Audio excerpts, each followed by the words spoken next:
With just 5 games remaining until the All-Star break, the Rays are finishing the first half strong, winning 4 in a row and 6 of their last 7. Tonight, left-hander David Price goes to the hill, searching for win number 12 and a pregame sweep over the rival Red Sox. Catch all the action on Sun Sports.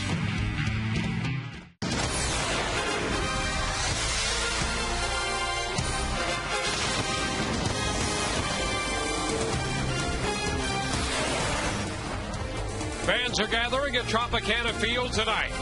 This will be the 3rd game of this series, 3rd game of a 7-game homestand, and the wrap-up game as the Tampa Bay Rays play host to the Boston Red Sox. Rays, after taking the first 2 games of this series, find themselves running 2nd in the AL East. They are 2 games behind New York and a game and a half up on 3rd place Boston. The Red Sox are 3.5 back. The Rays continue their march to the All-Star break. Hi again, everyone. Great to have you with us. With Kevin Kennedy, I'm Dwayne Statz. We'll be hearing from Todd Callis a bit later. Well, last night, the Rays won their 4th in a row, and today they put their 4th man on the American League All-Star team. Yeah, Rafael Soriano's been really virtually perfect. The guys talked about that. The one blown save, we'll throw that one out. Really didn't count. 23 saves is 2nd in the American League. The 1.65 earned run average and 172 opponent's batting average against. Definitely All-Star worthy. What I like about him, he's a strike thrower. He's only walked 7 men all season long and struck out 29. 4-to-1 strikeout to walk ratio. When you pound the zone 0-1-0-2, the batters are going to hit less than 200 against you. And Rafael Soriano was a desperately needed guy. Props to Andrew Friedman in the front office for going out and getting a guy that pitched the 9th inning, and Soriano has done the job. Yeah, and Kevin, tonight, a great pitching matchup. Really a study in contrast. We have a young, hard-throwing left-hander for the Rays. We have a veteran, knuckleball-throwing right-hander for the Red Sox. Well, you know, David Price, who should start the All-Star game next Tuesday for the American League, well-deserved because of these numbers right here. 11 wins, is tied for 1st in the American League, the 2.42 earned run average. It's 2nd in the American League. He has been dominant all season long, and you're right. He'll get it up to 97, sometimes pitch at 97 with the fastball, but overall it's been the curveball that's really been the equalizer and helped him have this dominant first half this year. On the flip side of that is Tim Wakefield. The velocity, well, you throw the knuckleball anywhere from about 61 to 64 miles an hour. That's going to be Tim Wakefield. Once in a while, he'll throw in a fastball. Once in a while, not often. He lives and dies with the knuckleball. He's done it really in the American League, been with the Red Sox since 1995. At the Trop, he's had success, but these numbers really that you're looking at right there, the 10-3 record, a lot of that was before the Rays got very good, before they became a championship caliber club. So it's going to be a different look tonight here with the lineup the Rays have, and they're swinging the bats much better. Yeah, and I think it was Tommy Lasorda who said, as a manager, you don't want a knuckleball pitcher pitching for you, but you don't want a knuckleball pitcher pitching against you either. Right. Well, it's going to be David Price and Tim Wakefield, and we'll see what happens with that knuckleball here inside Tropicana Field tonight. Rays are going for a 3-game sweep. They've won games 6-5 and 3-2 so far over Boston. Back in a moment.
wrapping up this 3-game set.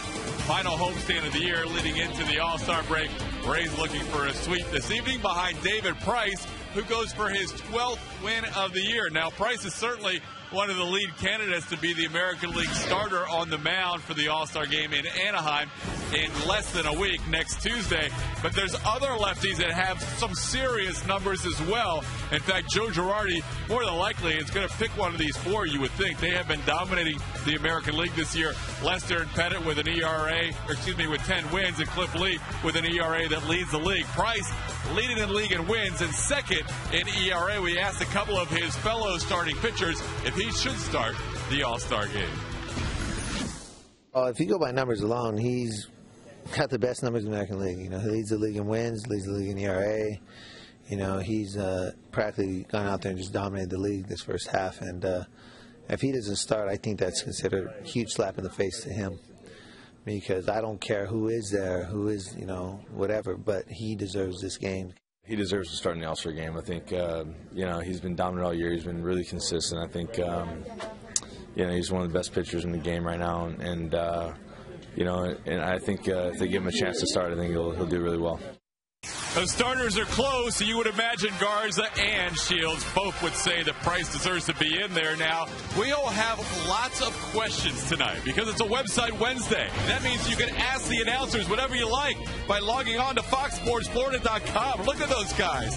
They are absolutely enthralled with those books they are studying. We're ready for baseball. Dwayne and Kevin will be back with all the action on a website Wednesday coming up next. It'll be David Price against Tim Wakefield in high definition. Enjoy the game right here on Sun Sports.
Moving forward, my buddy's Home Furnishings, where there's no credit needed and up to 6 months, same as cash.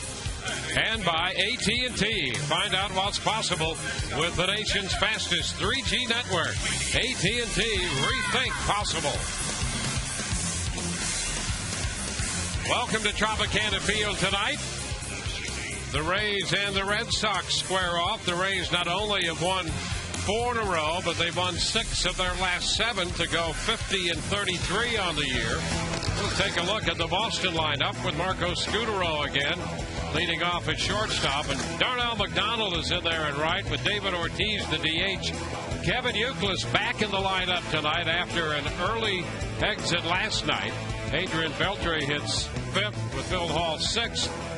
Daniel Nava in the 7th spot. Mike Cameron hits 8th, and the catcher is Kevin Cash, batting 9th. And David Price in his last start of the first half, start number 17, a couple of complete games, 11-4, 2.42 earned run average, second in the American League. And ready to face this Boston Red Sox lineup. Well, Price all set to go to work, and the first pitch is a fastball outside. We are underway right on time. It is 72 comfortable degrees here inside Tropicana Field, 91 outdoors. The pitch wide. 2 balls, no strikes. So David Price coming off a very good outing his last time, but a loss 2-1 to Minnesota. There's the strike, and it's 2-1. He made 122 pitches in that start, which represents a career high in any single outing he's had.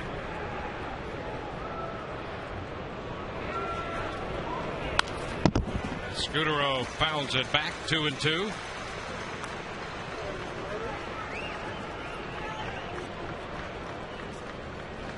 David Price, he's the youngest member of the Rays rotation. At 24, he's just 12 days younger than Wade Davis.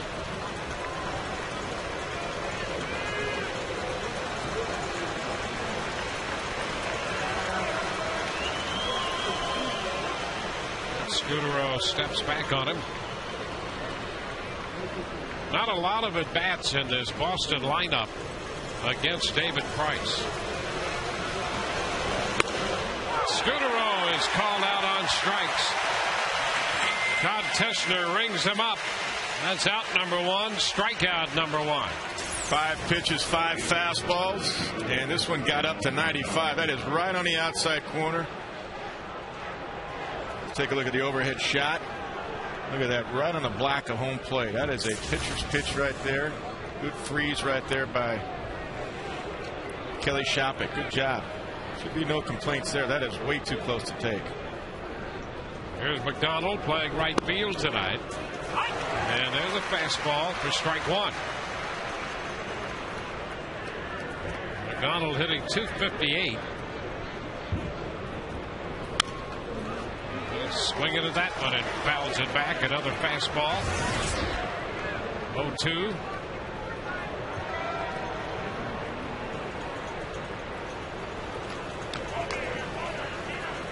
Red Sox on a 7-day, 6-game road trip.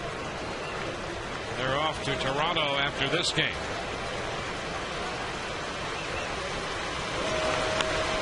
Upstairs. A ball and 2 strikes.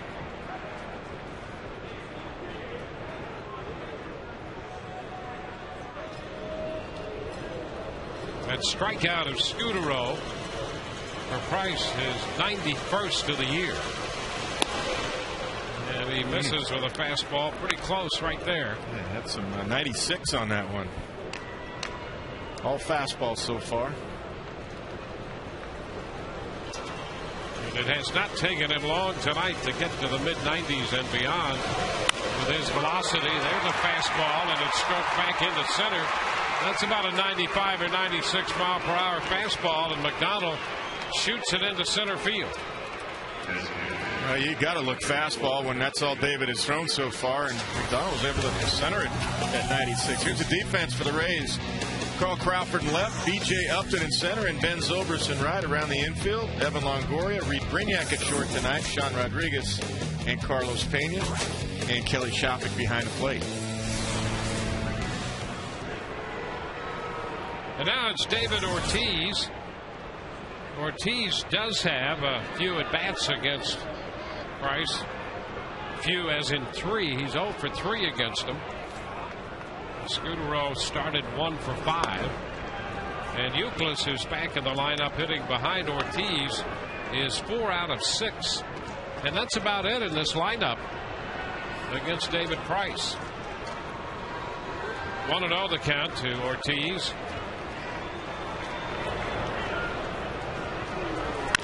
And he chops it. Brignac will go to Longoria, and Longoria to Pena. Safe the call.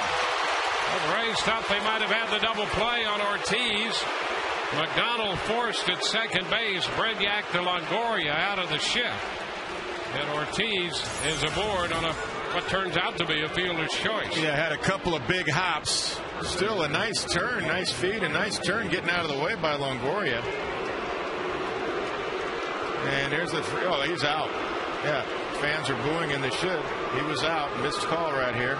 Even though David Ortiz is hustling, there's a ball in the glove as Ortiz has his foot in the air. So the Rays did turn the double play, but Ortiz is aboard nevertheless. Kevin Youkilis, and the pitch is a strike.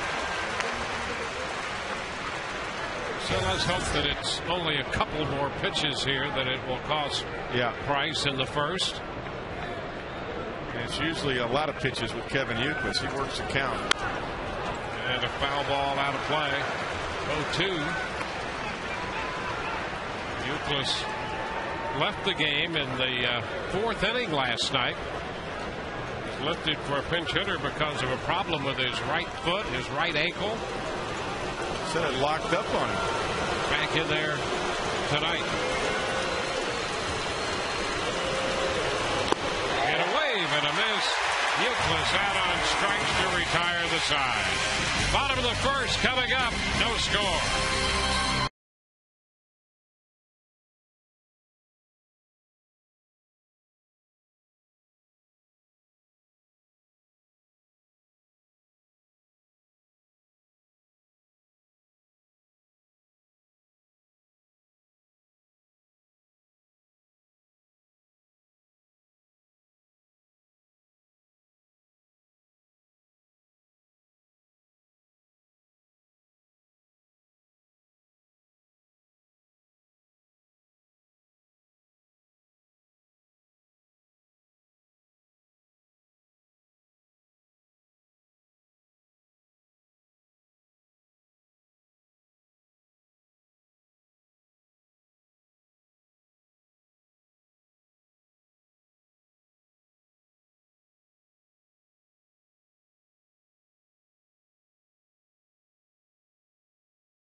$17 games, 13 starts.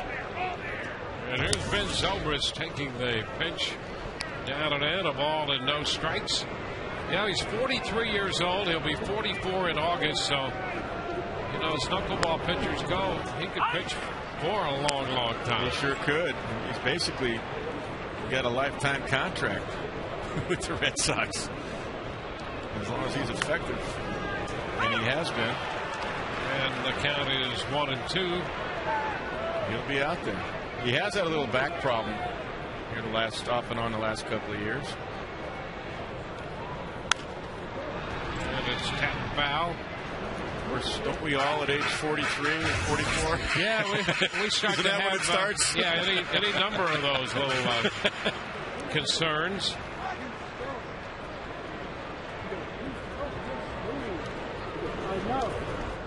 This one is down 2-2, and if you're trying to catch a knuckleball, you might have more than a back problem. Yeah, you bet.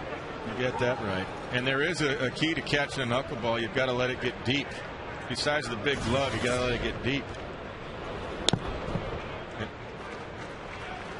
3-2. Kevin Cash doing the catching, and I guess you can prepare.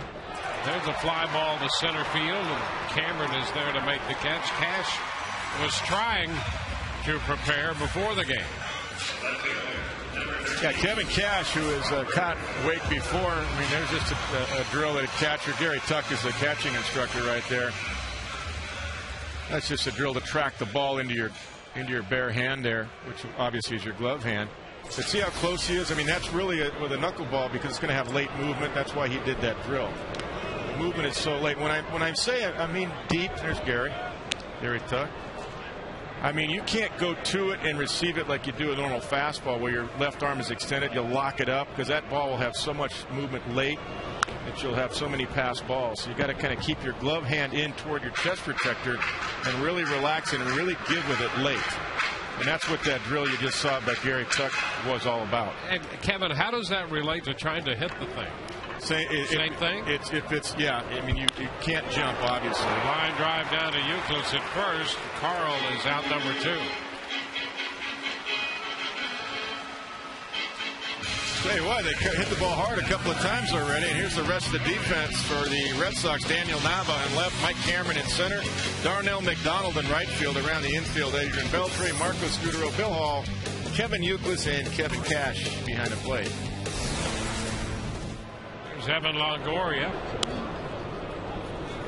Well, the other thing about hitting it is they've line is if it's up high, let it fly. If it's down low, it's going to drop out of the zone. Let it go.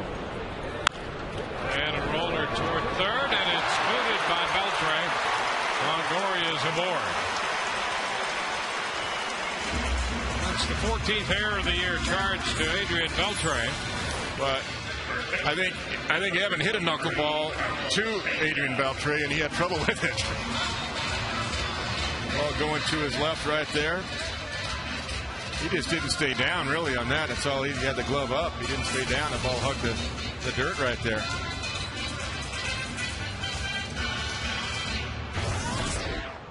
Now with a man at first and 2 outs, Carlos Pena back in the cleanup spot against Wakefield. Carlos with a couple career home runs off the right-hander.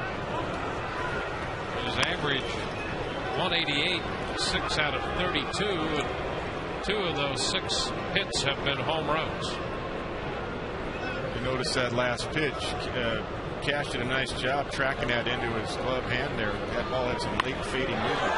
The fly ball down the right side. McDonald is over toward the line and makes the catch, and that retires the side. Rays leave a man through an inning, no score.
in the first, left a man, and he'll face Adrian Beltre to open the second inning. Pitch is too low.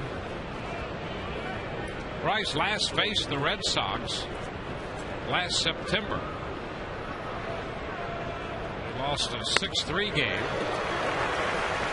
Big cut and a miss there.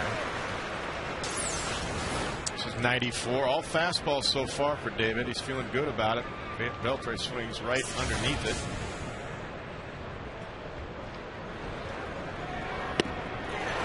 And then strike two. Another fastball. Price beat the Red Sox in August last year. Identical swings. 94 and 95 right down the middle. Big uppercut by Adrian. And he's out on strikes. Fastball away, strikes him out. That's just dominant stuff right there. 3 fastballs, 94, 95 miles an hour. Good 0-2 pitch off the outside corner. Yeah, he made a very good hitter. Looked out so good there, Sure did. reaching for that pitch. Beltre is the 5th leading hitter in the American League. Here's Bill Hall. Away, 1 ball, no strikes. Well, you noted it last inning. He got up to 95 earlier than he normally does. Sometimes it'll take him an inning plus, 2 innings. All of a sudden you see 95, 96. But you can tell when he's feeling good. Most of the time he is. He's got a live one tonight early. More hard stuff, and the count is 1-1.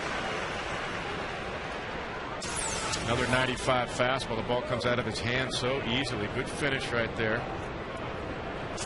Hitting the outside corner. Boy, that's a great delivery, that last pitch for him. So economical. Ground ball right side. This is Rodriguez. Sean's throw to Carlos Pena. 2 up and 2 down. Well, there's not a lot of moving parts. You know, David from 93 to 96 already tonight. I mean, that's the high end. I mean, that's usually he'll start out at 91, 92, get it up there eventually, but he's really feeling good. But the delivery is very economical, meaning he doesn't have his hands go up and over his head and a lot of moving parts. He doesn't fall off to the right side too much. He just goes right toward his target. Very small step back with his right leg. He gets right into the turn very quickly. Daniel Nava batting from the right side. It's a 1-0 count.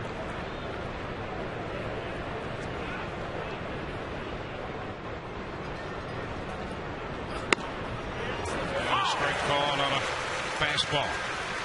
Nava hitting .313 overall, .286 as a right-handed hitter. It's a great location, 95 on the corner.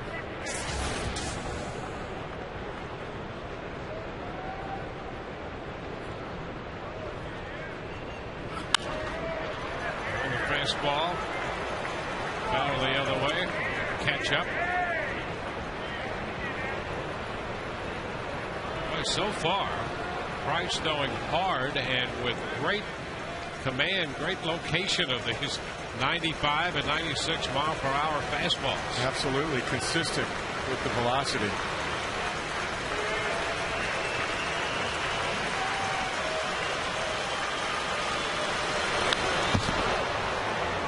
Foul ball back. Our gun had that one at 97. Well, David goes for it. He goes for the punch out sometimes. That's what he was trying to do right there. He's trying to get up above Daniel Nava's hands there, 0-2. Not quite high enough. Now, we saw Nava from the left side. He's a dead low ball hitter. A little bit different on that swing from the right side. In that particular swing, better high ball hitter than that swing. Strike 3, got him.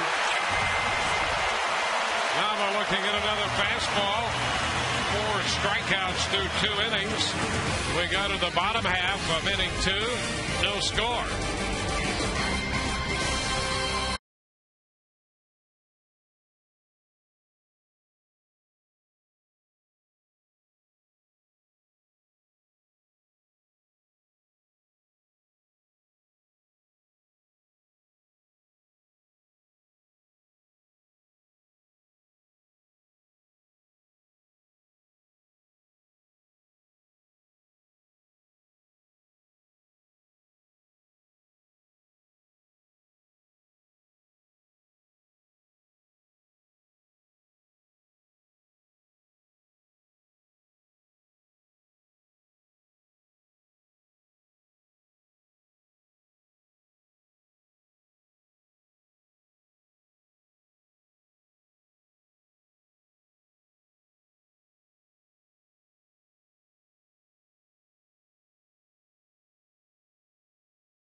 Florida.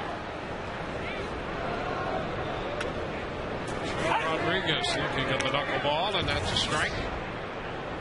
When we say up high, let it fly, that was up high. That's the one to swing at. And he goes for this one and grounds it through the middle. A base hit into center. The Rays have their first hit. Rodriguez hitting his way on. And just to accentuate the point, if it starts out at your shoulders, it's going to drop down into the hitting zone. That's what this pitch did. Watch it drop down.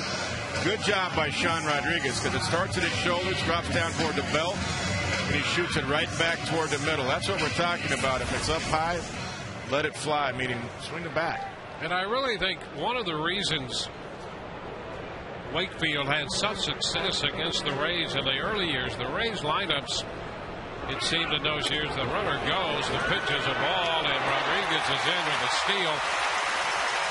The Rays did not have disciplined lineups. Yeah.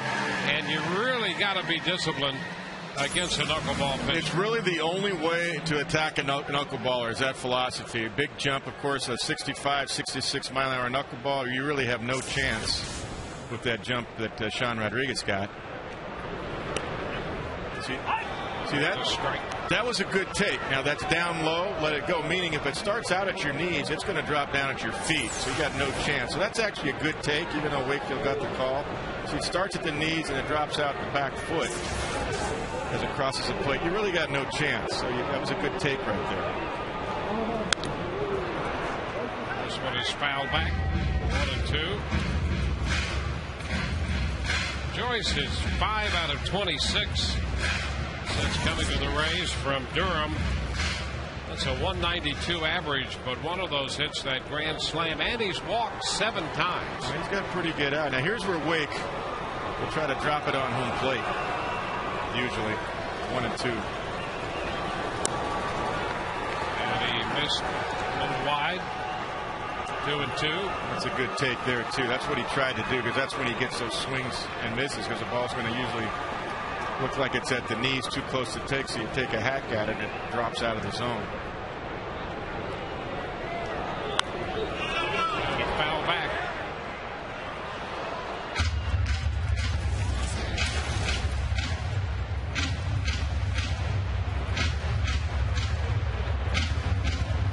The Rays with a run-scoring opportunity on a leadoff base hit by Sean Rodriguez and a steal of second. Makes contact, fouling that one. Tell you what, Matt Joyce is having a pretty good battle right here. Those are tough pitches. Staying alive right here. This one's up, and that one fades away, and he just got a piece of that one.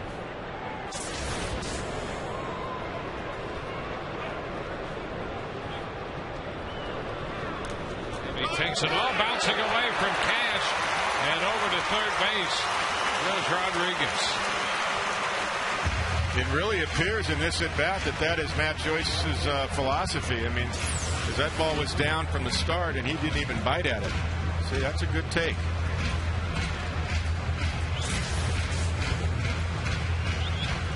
So now the Rays have that man at third with nobody out.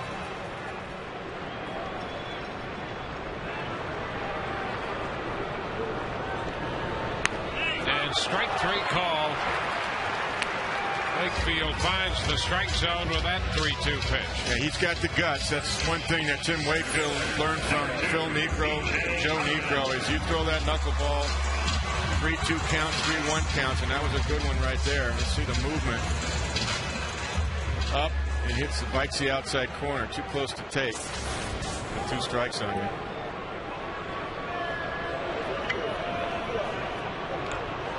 B.J. Upton. And he takes the pitch for a strike.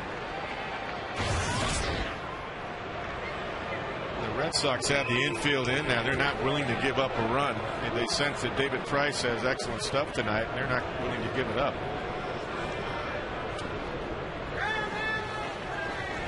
1-1 to count. And normally this early in the second inning with a fast runner like B.J. Upton, you'd say, well, we'll let him have 1 run. But part of that is David Price's dominance so far tonight.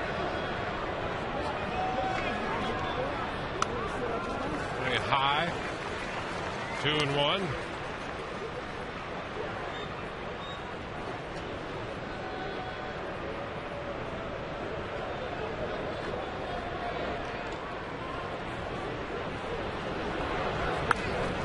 Jay fouls it back. It's out of play, and it takes the count to 2-2. Well, you can see already, if you're a manager, why you hate to have a knuckleball pitcher pitch for you, and if you're playing against him, you hate to have to try to hit against him. We've seen all of that here in the last 3 hitters. Well, ground ball to third. No chance for Rodriguez to score. He hangs on at third, and Upton is out. Beltre to Euclid. That's the other reason the infield played up, if they're feeling like, well, if he makes contact, it's not going to be solid. It's more likely to be little tappers like that. And it worked. Defensive alignment. That's a good job by Terry Francona. Little tapper off the end of the bat. No chance. Rodriguez would have been blown up at home plate. Brignac takes a strike. Not a lot of experience for Brignac facing this kind of knuckleball.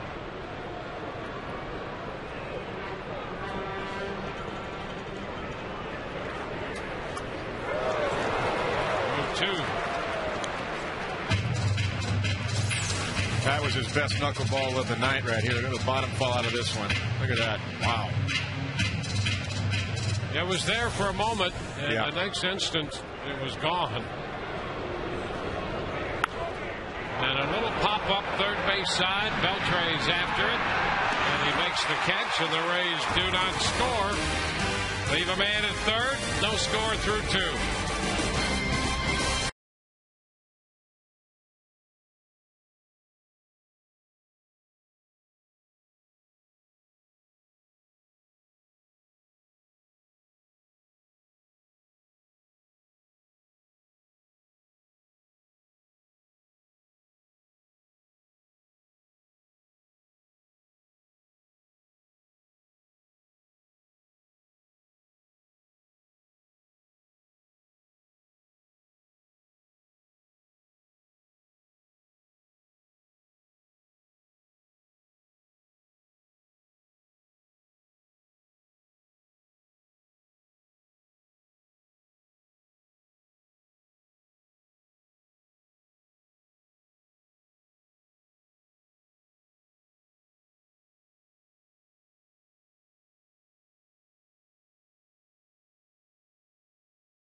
Lines, both John and Joseph said that with owner Stu Sternberg's comments yesterday, do you think there are more players that are maybe on the Rays' radar come trade deadline? Guys, back to you.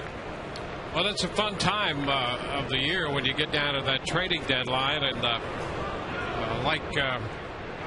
we're a lot like fans who have those discussions, and so we'll get into that. That's especially if your team is contending. There's a fastball to Mike Cameron to start it. Cameron, Cash, and Scudero here. Of course, you're never going to get anything definitive and official from a team to talk about any potential deal. No. Number one, they can't really talk about other players under contract to other teams.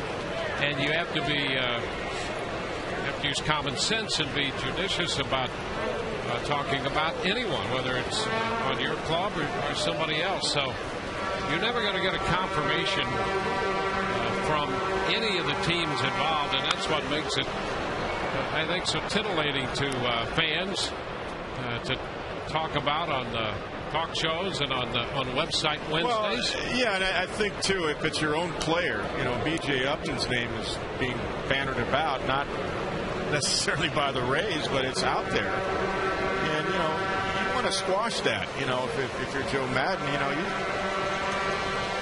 that's tough on the player to hear his name, because you start wondering.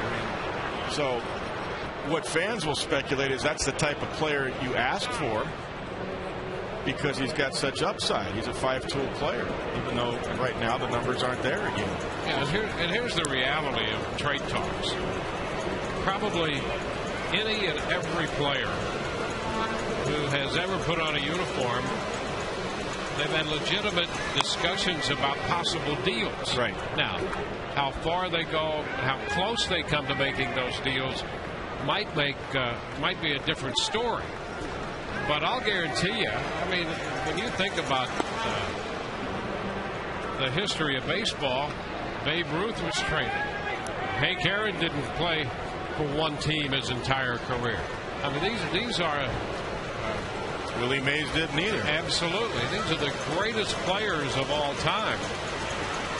And so anybody Jackie Robinson. Yeah, that's right.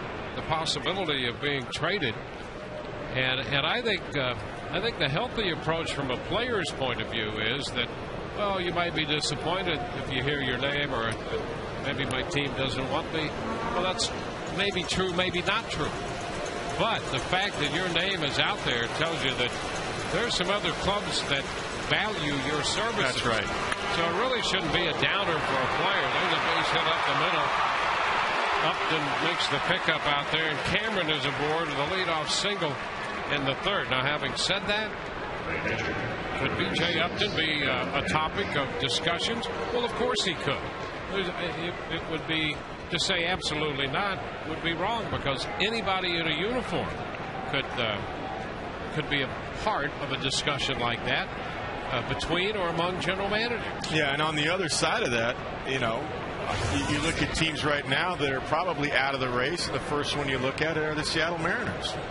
That's just a fact. I think Seattle thought at this point they'd be in the race in the West. Cash lifting a pop fly toward the right field line, and Zobrist is there in foul territory to take care of that.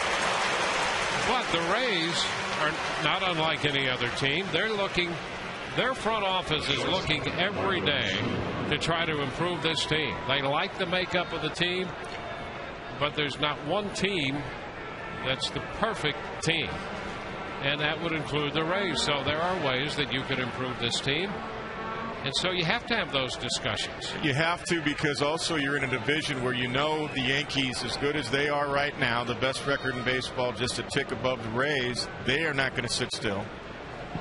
The Red Sox, with all their injuries, they're not going to sit still. So you have to, compete, and this is a Rays team. Scudero misses. In my feeling, in the 2 years I've been here, and I saw the 08 team as well, this team truly does have a chance to go all the way. Yeah. And I'm not just saying it. I believe that. Well, I think the comments that Stu Sternberg had the other night about the team would make a move. It's not going to be here it is, play out the rest of the schedule with this team. He wants this team to win. That's right. 0-2, and he's willing to entertain the idea of maybe adding some payroll to make this club even better. Well, that's an encouraging development when you look at the totality of the situation here. 1 on, 1 out. Scudero the hitter. 2 strikes the count to him. So it's outside. So back to the original question, could BJ be traded? Well, of course he could be traded, but the team is not.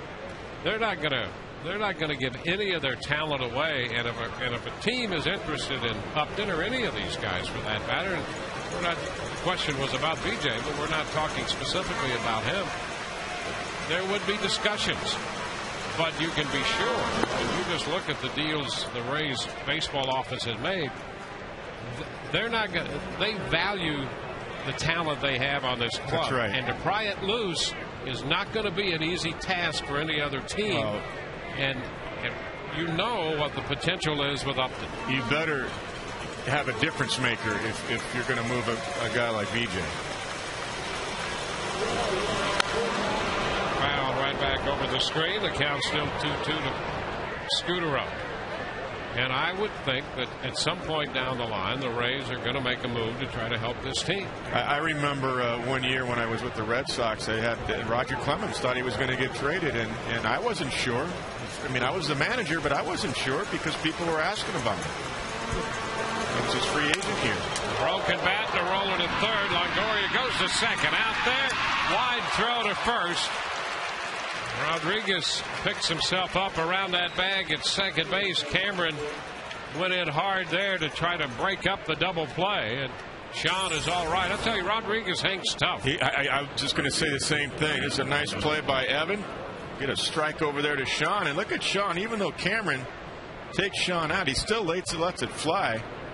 And you know, that's a clean slide by Mike Cameron. He's trying to do exactly what happened, break up a double play. And both guys acknowledge that. Sean Rodriguez acknowledged that to Mike. And Mike is one of the better guys you're ever going to meet, too. So that was a clean play, and that's what you want your guys to do, play hard like that. Credit to Sean, though. He stayed right there. He didn't flinch. Fastball by McDonald. McDonald signaled on a fastball back in the first. And, you know, there's a good example. You're looking at Sean Rodriguez. You know, he's part of the Scott Kazmir trade. That's right. Will they really trade Scott Kazmir? Well, if you can put together a deal, and not only did they get Sean Rodriguez, but they're two young players in the minor leagues who there's a very good chance you're going to hear about in the years to come. Fastball by McDonald, 0-2. Well, when that trade went down, I called a good friend of mine who's an analyst for the Angels, Mark Ugasaw, and I said, tell me about Sean Rodriguez. And the young lefty pitcher, his name escapes me. There you go. Yeah. And he said, hey, you know what? You got a couple of really good guys that can play. And he gave me the breakdown on Sean. Swing and a miss. McDonald out on a fastball this time. That one in at 97. We go to the bottom of the third, and we have no score.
Kelly Shopik will lead it off for the Rays in the bottom of the third. And Ben Zobrist and Carl Crawford.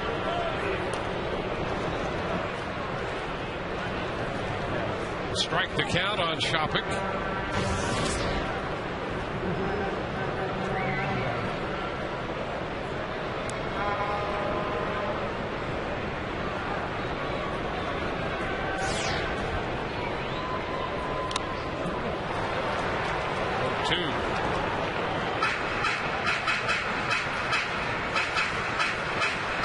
I was just thinking about, did I ever face a knuckleballer in the big leagues or big league camp? I did. I faced Charlie Huff. That's with Baltimore. Ground ball to the shortstop.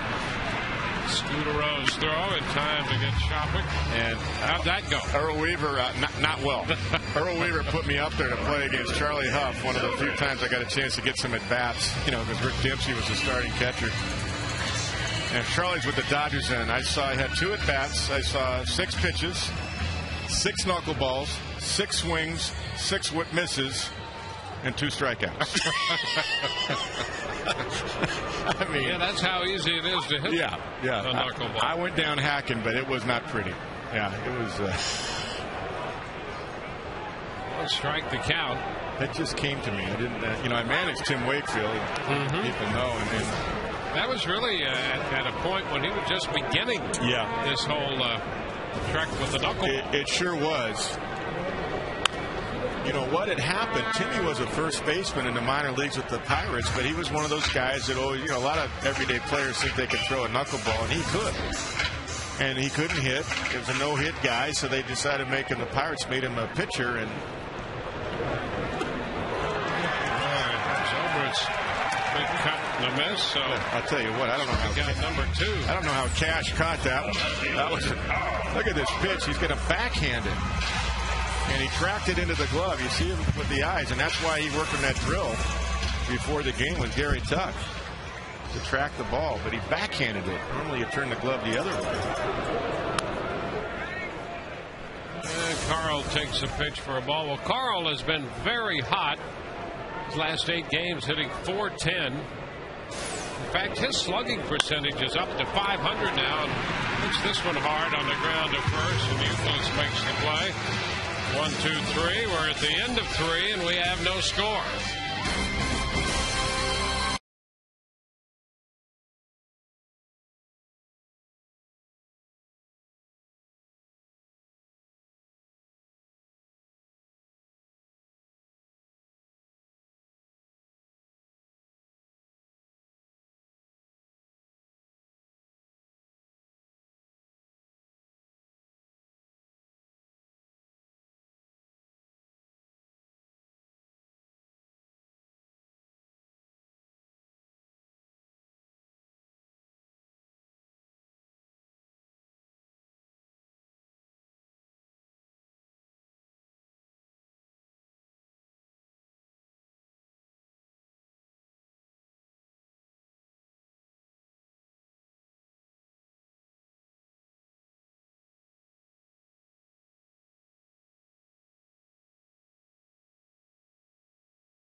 Crawford stealing.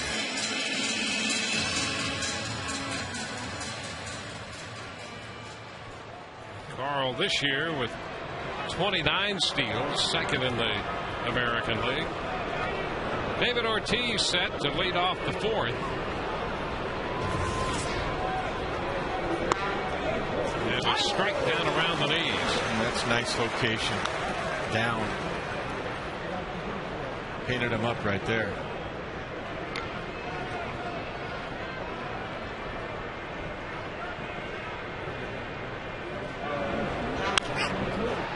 And a foul back as Ortiz tried to get himself in motion a little quicker that time and fouled it back. It looked like he did his leg kick a little quicker, try to get that front foot down.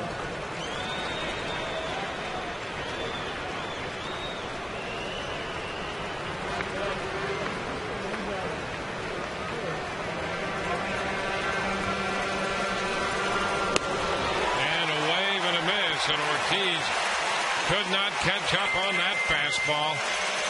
Out number one. Let's go to Todd Callis again. Dwayne, time for more questions on our website Wednesday. Now, the most asked question, not only this week, but it seems like every week, is one we really can't answer. Over 30 people tonight want to know what Rafael Soriano writes in the dirt on the mound and what he looks at in his cap. That's kind of a private deal for him as he gets focused every night. Matt Garza, you'll see, do that as well. But a lot of people keep asking us, so we wanted to tell you that it's kind of more within what he wants to keep private. So we will go to a question that we can't answer. Both Wayne and Chris want to know, how do the Red Sox keep hanging in there with all these injuries? And do you think they can continue after the All-Star break, guys? Kevin Youkilis takes a fastball for a strike. Well, the second part of that is yes. They will continue after the All-Star break. They're going to be tough all the way down the line, I think. But this is truly remarkable. You see Buchholz at the end. They have 11 men on the disabled list, and 6 of those have come in the last couple of weeks, which is just astounding. Yeah, most of those guys are key players and or pitchers. I mean, that's not just an injury or two. Those are the heart of your ball club right there, starting with Dustin Pedroia. And there he is. I mean, a Rookie of the Year, MVP, just a couple of years in the big leagues. But, the reason they're going to compete, number one, they still got very good starting pitching. Youkilis pops it into shallow right, and Zobrist comes in. 2 gone. Yeah, I mean, you look at a guy like Pedroia. That's the reason they're going to be there right down the wire. I mean, he's a tough guy. He is. And they're filled with that. Yeah. So they're going to be there, and they're going through a very difficult stretch because of injuries now. And, clubs do that. I mean, it seems that they've piled up on Terry Francona and the Red Sox here. But every team's going to have that at some point. Big cut and a miss by Beltre. Well, strike one. Look at the heart of their order. I mean, you've still got 3, 4, 5 Ortiz, Youkilis, and Beltre. All right, those are 3 pretty good players. A lot of teams would like to have a 3, 4, 5 like that. They just happen to go out in the offseason and add some depth with Jeremy Hermida, who's out right now, Billy Hall, who's been a 35 home run hitter in the big leagues before with Milwaukee, Mike Cameron, of course, a veteran, excellent center fielder. And Beltre is out on strikes, reaching again for that one. 2 strikeouts in the inning. No score, middle of 4.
Jason Varitek. The pitch is a strike to Longoria. We got involved in that question, but you can't overlook the fact that what David Price just did in the top of the 4th inning. He threw 9 pitches, 9 strikes, 1, 2, 3, 2 strikeouts in the process. And I'll tell you, he made a pitch to Ortiz and pitches to Beltre that were just unbelievable. You talk about quickness of a fastball. I mean, this guy is really making a case that he should be the guy to start the All-Star game. He is on a mission tonight. I mean, he's got 7 strikeouts, and I mean they're dominant strikeouts, 96, 97. And good location. He's only thrown 12 balls in 4 innings. I mean, the first 4 innings and that 4th inning, really something special from David Price. Now still 2-2 to Longoria. Pena next, and then Rodriguez. Well, 4 of his 7 strikeouts are the heart of the order. Ortiz once, Euclid once, Beltre twice. As David's breezed through 4. High fly ball, deep to left. That baby's gone. Home run for Evan Longoria, and now the Rays have a run for Price. Longoria's 13th home run of the year. Comes on a 2-2 pitch, and there was little question when he ignited that one. If it's up high, let it fly. That's what Evan did right there. All knuckleballs. It's up high. Look at this one. Look at that. Right there. Just about felled high. Great extension. He knows it. Forget about it. Here's the side shot. There it is. That's when you jump on it. Now there's a ball to Carlos Pena. First home run for Evans since the 15th of June when he hit one on the road in Atlanta. And boy, that one was out of here from the time it left the bat. There's a high popper foul coming back out of play.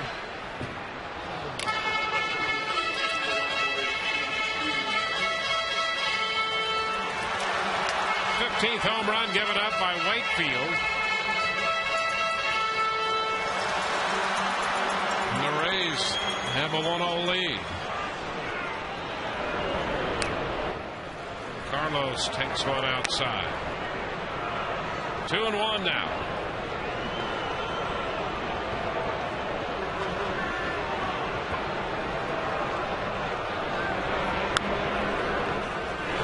Three balls and a strike.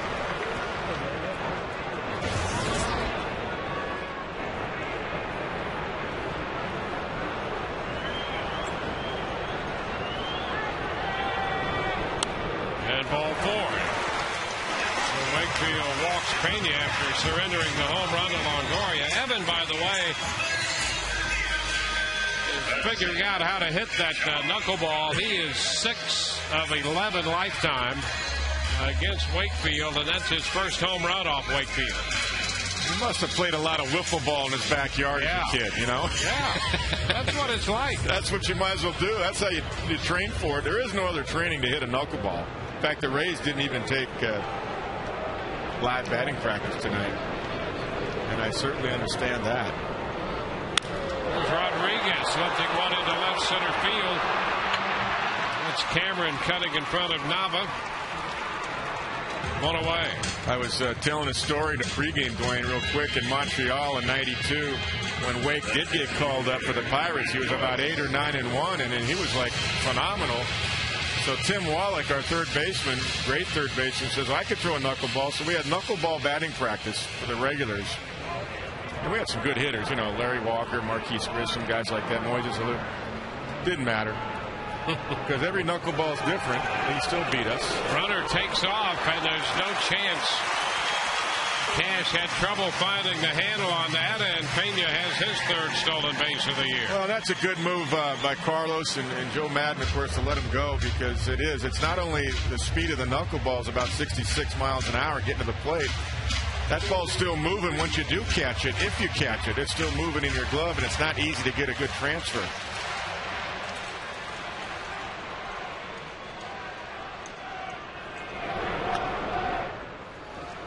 Pitch too high. 2-0. Joyce had a pretty good at bat. He was eventually called out on strikes in the second, but he did. I thought he had a pretty good at bat against Wakefield. He sure did, yeah. Now here's John Farrell, and I'm always interested, Kevin, what a pitching coach or manager has to say to a knuckleball pitcher. Get the ball down. I remember going out with Wake one time, and I just said, try to drop the ball on home plate when he was getting the ball up like this. Mm-hmm. Just try to drop the ball on home plate, which all it did. I didn't know if it was going to help, but I just put a mental picture in his mind, and he did. He started dropping the ball on home plate, started getting it down. Well, there you go. And this is the Kevin Kennedy influence on Tim Wakefield. Tim Wakefield, the Kevin Kennedy years, 30 and 21. Well, I'll tell you, in 1995, we won the division, and we wouldn't have won it without him. He was 16 and 8, and an ERA below 3, and was third in the Cy Young voting because Clemens was hurt until June that year. And Joyce draws the walk. And we got him off the scrap heap, you know, and that's sure. Yeah, and you mentioned when he came up with Pittsburgh initially, he was 8-1, and then the last year his earned run average was over 5.5, and I think he was 6-11. Wound up in the minor leagues, and the Red Sox eventually. And you know, in the minor leagues, I think he lost like 15 games, something like that. Is it in there? Let's take a look here. Well, he was BJ taking a pitch inside. Well, I'll tell you. Well, they sent him back down to AAA. He was 3-5, but his earned run average was almost 7. Okay, down there. But anyway, they ended up releasing him, the Pirates. BJ pulls off that pitch. And I'll tell you, only because of the strike year, and they had that group of free agents at Homestead, Florida, too. Another knuckleball getting away from him up and in. You know, the club, we picked up Eric Hansen off that scrap heap, and he won, I think, 16 games, too. BJ fouls that one back. You know, I think... was that a fastball about mid-70s? Yeah, that's what he'll throw. Occasionally he'll throw a fast. That might have been the first one. Let's see. This is pretty impressive with his career. Isn't it amazing? A swing and a miss, and the runners are going to advance as the ball gets away. Count goes to 2-2 on BJ. So Pena's at third, and Joyce now at second. That'll be a wild pitch, the second of this game, and the 10th of the year charge to Wakefield. Look at this knuckleball. That, boy, the bottom fell out of that. See, Cash tries to backhand that one. Again, you got to turn the glove over if you can. Easier said than done on a knuckleball. And now ball 3. But let me bring up something. Managing guys like this, you have a tendency to start as a manager going, oh, man, he's getting wild. And then all of a sudden, if you don't get to him, he gets out of it and puts some more zeros up there. So of all pitchers, you can really be patient with a knuckleball. Ground ball short. Throw will have to go to first. It's high and up, and it's safe. The run scores. Pena crosses the plate. The Rays have their second run of the game. Joyce had to stay at second. Upton will get a base hit out of that. Well, good jump from third base on contact right here. And nice short swing by BJ to put it in play. That's a good at bat. Nice job. And because Scudero takes a peek at Pena, now he has to hurry to get BJ. And BJ's hustling, and he throws it wide and high of first base. He takes a quick peek at Pena, thinking, I got a shot. No, I don't. You know, they give him an error on that. Scudero's going to get an error, but the ground ball to first off the bat of Brignac, down to second, wanted back to first. Wakefield is off the bag. So Brignac is safe there, and Joyce goes to third. So that's a fielder's choice. You know, they could almost give Upton a base hit on that because he made it close at first. I think so, because he did once he saw the speed. I mean, they had him not totally in, a little bit halfway at short. And Scudero thought, well, maybe I can get Pena. And he just took a peek. It's not an error. I mean, he just took a peek. And he threw a little bit wide of Euclid, but you're right. I mean, that's a call that BJ could have gotten a base hit on. That's the speed making him rush his throw.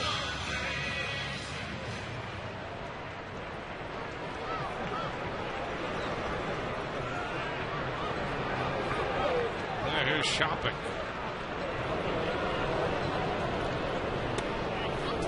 Pitch is a strike. So for the time being, that's an error and a run batted in.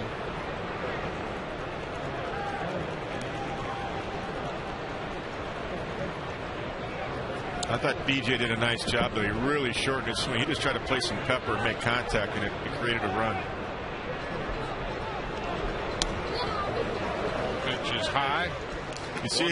You see how Kevin Cash caught that? That's what I was talking about earlier, about let it come deep. That's what he did. He caught it right at his chest protector, because if he had reached out for it like you do in a fastball, he'd have boxed that. It would have been off the tip of his heel of his glove and gone to the backstop. 1-1 to count here on Shopping. First, and Brainiac is back in. 2-0 ball game. Hey, there's Joe Madden, and Joe will be with us next inning. We'll have an opportunity to chat in real time, as they say, during the game.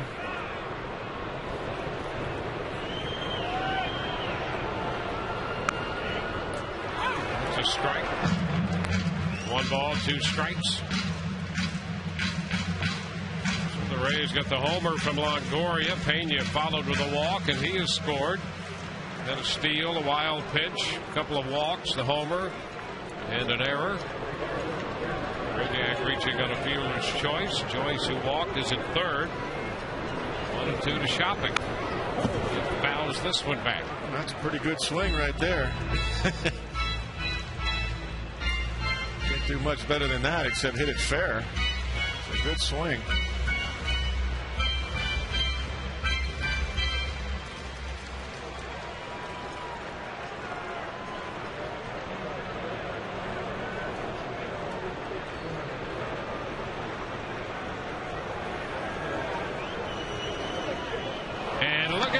They're going to get it. Brainiac picked off first. Euclid put the tag on him. That retires the side. The Rays on the board. One of them coming on Longoria's homer. And the Rays have a 2-0 lead.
Ball's really exploding in that area from the dirt to the plate. He's pounding the strike zone with his fastball. I don't even think he's thrown his curveball yet. Maybe a couple off-speed pitches, but right now it's as good as he can look, I think. Yeah, you're absolutely right, Joe. I mean, you could tell from the first inning. Sometimes it takes him an inning or so to get it up to 95. I think he came out of the chute at 95, 96. Well, he's doing it easily, too. You know, You always talk about maximum effort guys or guys that do it more easily, and he's got a little bit of a different kind of delivery, but the ball's really jumping out of his hand tonight. I thought the fourth inning, 9 pitches, 9 strikes, was about as special as he's been all year. That's what we keep talking about. Is this guy really understands and is better or more able to throw strikes with his fastball when he wants to? Now, there's times pitchers want to throw a fastball outside of the zone. I'm talking about being able to throw a strike with your fastball when you want to. That's a sign of a really good major league pitcher. Hey, Joe, Soriano, Rafael, as you said, deserved it. Unfortunately, he did get the nod. Touch on that a little bit and what he's meant to you. And also, David Price is on pace to start that game. That would be something special, too. Yeah, 2 big events possibly for us. And first of all, with Rafael, I was really pleased that eventually did occur, because if anybody deserved as a relief pitcher to be on that team, he definitely did. Come on, Joe, get there.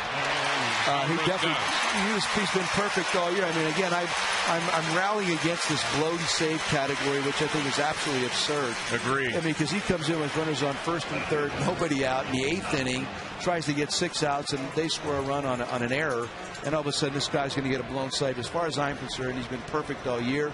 And without him out in that bullpen, we don't have this many wins. And furthermore, he's made all those other relief pitchers better. Now, David, if he gets an opportunity to start that game, that'd be wonderful. It'd be a great tribute and an honor for him and the organization as well. Well, you made a great case for Soriano to be a member of the All-Star team, and a good case. This one comes up on Brignac, but he recovers and makes the play at first. Nice play. Nava is out of there.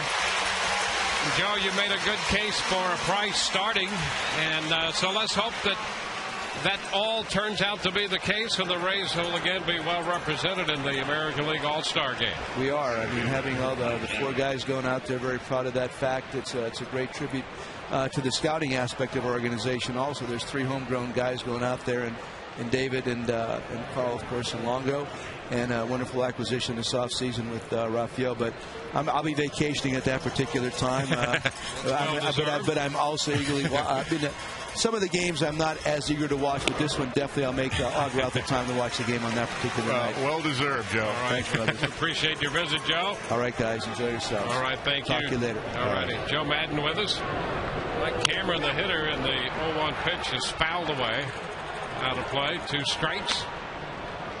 Well, the Rays will have 4 representatives at the All-Star game, coming off last year's 6. And I think Carl Crawford, for the first time in his career, voted to be on the starting All-Star team. Then the base hit to left.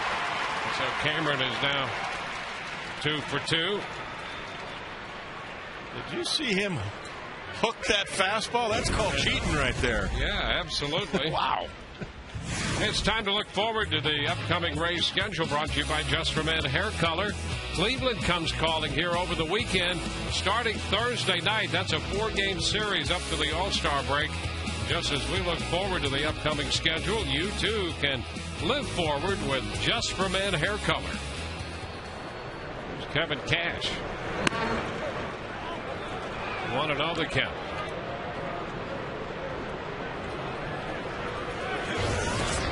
I was thinking about that Cameron swing. That ball was up and away, and he cheated.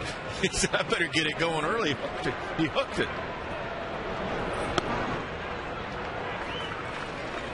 2-0. Well, that's a case of starting it early and being in the right location at the right time. Hey, that's the only way you're going to hook one of those fastballs. You're not kidding. And Mike's got a couple of hits tonight. 2 for 2.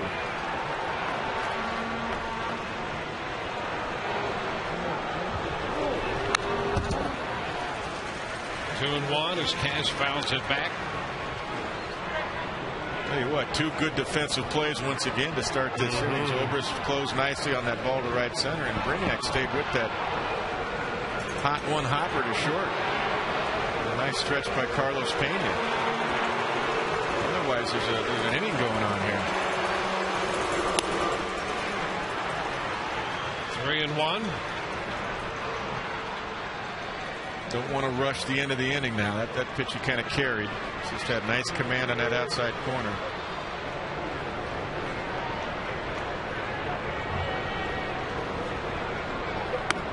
And he gives Cameron singles, Cash walks. First walk given up. And he's reached the 50 pitch mark. 50 pitches, 17 non-strikes. I mean, his ratio outstanding. So it's 60, a total of 60. Well, now he's still at 49 strikes. So it's 49 strikes and 17 non-strikes. That's excellent. 66, so yeah, that's excellent. Not ratio. quite the 50 strikes yet.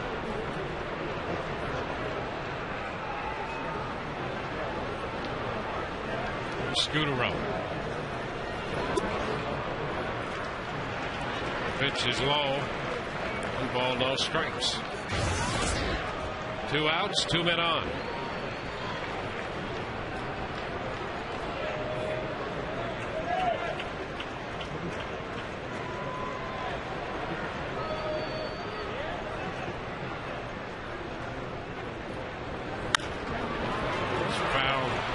Out of play down the right side. 1-1. Price through 4 innings had made 54 pitches, and his ratio was 42 strikes and 12 non-strikes. Yeah, he was right on pinpoint control. You got to get that back. Now, that was a pretty good fastball with good location on that last pitch.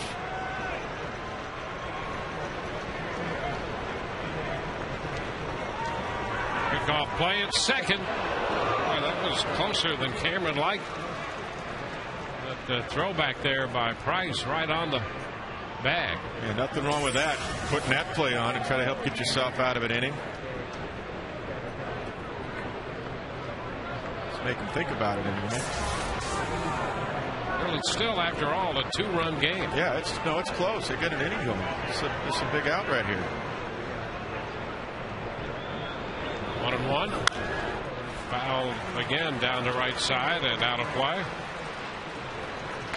Advances the count to 1-2. Now, you know right here, 1-2, if he's going for the strikeout, he'll get that thing up to about 97. He's beaten Scutaro twice on 95 with a fastball.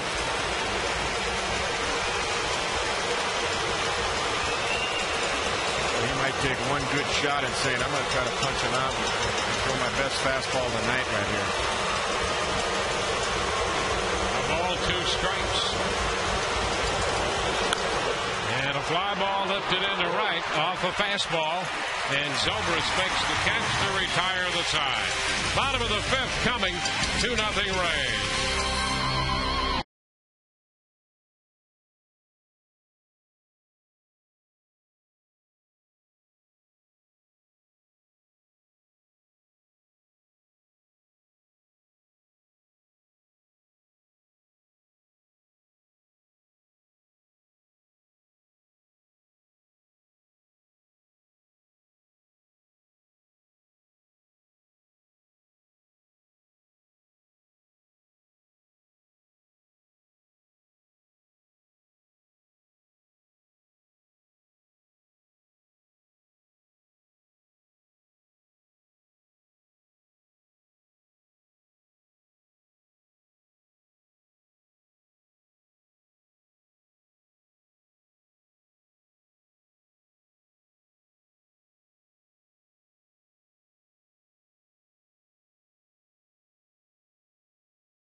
good defense.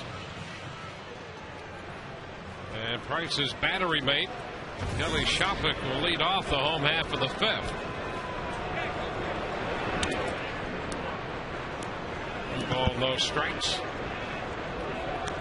Shopik at the plate when Brignac was picked off in the 4th inning. And the Rays really didn't have anything going there, but Wakefield just picked him off. No, just a secondary lead is all that Brignac got. I think he got fooled. It was close when Wakefield stepped, because he did kind of that 45-degree line between third and home, almost like a lefty when he throws to first. A little bit of a deception.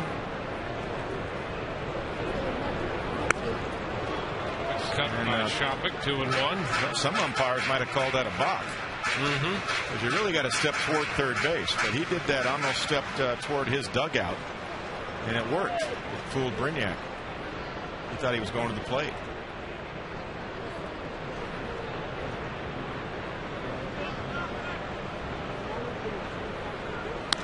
That's what happens when you turn 43. You get crafty, you know, these guys. Yeah, you get all the breaks. It's hard to believe, though. We know we threw the numbers up there earlier. I mean, he's got more starts than Roger Clemens. Yeah. He's got some Red Sox records. Oh, I'm telling you, his career is amazing. He walks Shopik. He's lost a little on his fastball from when I had him. He's down to 72. Yeah, that's it. Versus about 79 in 15 years. Well, his last start was on the 2nd of July at Fenway. It was his 201st career start at Fenway, and that moved him past Roger Clemens. It's amazing. I want to know the count to Ben Zobrist. And he hasn't changed. He looks the same. He hasn't changed a whole lot.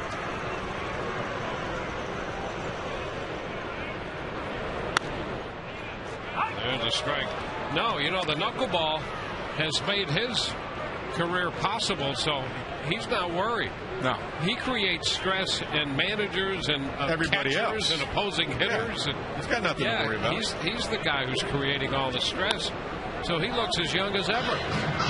Yeah, he's got no gray hair, although he did that commercial, didn't he? I think he might use a little something. It's all right. It's all good. Just for men. Yeah, I think he's just for men. It works. It works. He's been sneaking a few little fastballs in here last few hitters. There it is. 2-2 the count. 72. Yeah, he has lost something off that fastball. And that was off the outside corner. It was a ball.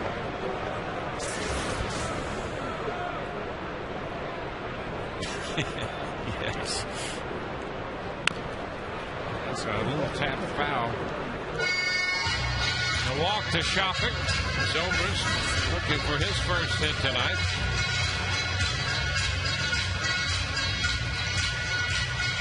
And in the leadoff position, Zobrist, Crawford, and Longoria. 1-2-3 for the Rays in the order. And a full count. Boy, that was a good take by Ben. That's a tough one. But again, it's down. It started down low, so Ben knows the theory. 73 high is his fastball. Tops out at 73. Yeah, that's the fastball, though. His highest knuckleball has been about 67. And there's ball 4. So back-to-back walks to start the 5th. Well, this pitch was pretty good, but he was given one before this in this sequence, so he didn't get this call. And it was very close as it was, but it was a better pitch than the other one. But see how Cash brings it all the way up when you do that? I've said it 100 times. You're telling the umpire it was down. You're better off just freezing it instead of bringing it back up about 6 inches. It's the easiest way to tell an umpire that, hey, the ball's low. Carl Crawford, the pitch is outside. 1-0. Did it again.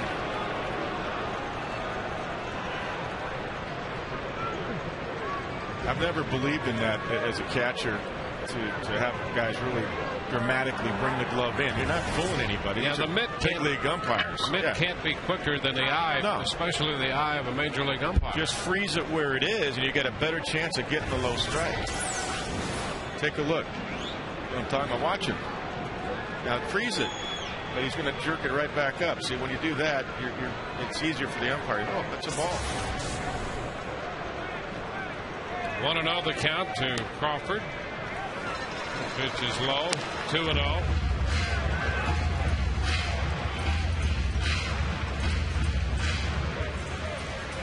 The movement for a catcher when he receives is just very subtle.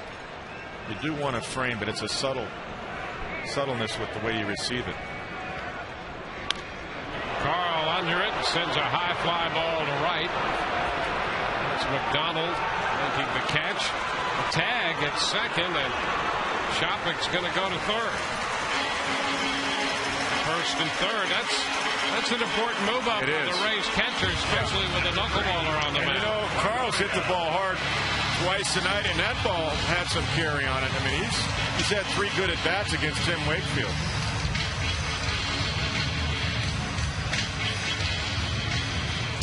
Evan Longoria will be stepping in. And knowing Tim Wakefield, he'll try to do that third to first move again. So now that you've seen it, you got to be careful of that. Pitch is down. 1-0. Evan has been on twice. There's a slide, step, and knuckleball pitch right there. Over to first, and Zobrist is back in. The Rays with 2 steals tonight. Rodriguez and Pena have picked up the stolen bases. Another big run out there for David Price. A little bit more of a cushion. And this one gets away. The Karen back to Castro to the plate is behind Wakefield. Shopik scores, and Zobrist goes to second. And the Rays pick up their 3rd run. So as Shopik tagged and advanced to third on the fly ball, put him in a position to score on the 3rd wild pitch of the night. They rule it a wild pitch charge to Wakefield. Yeah, it was a knuckleball that just faded away from Cash, and he couldn't track it, and Kelly Shopik was ready for it. And with a knuckleballer, now that's a situation where you definitely try to get a good secondary lead in anticipation of that if you're at third base. A lot different than what happened to Evan Longoria last night, where you didn't really need a huge secondary lead. Now they will walk Evan.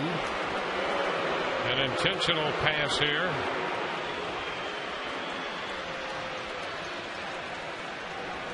The left-hander Richardson is up in the bullpen. Carlos Pena is due. Number 23, Carlos Pena.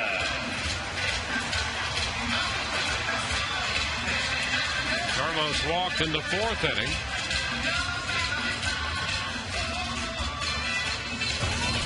Line to right his first time.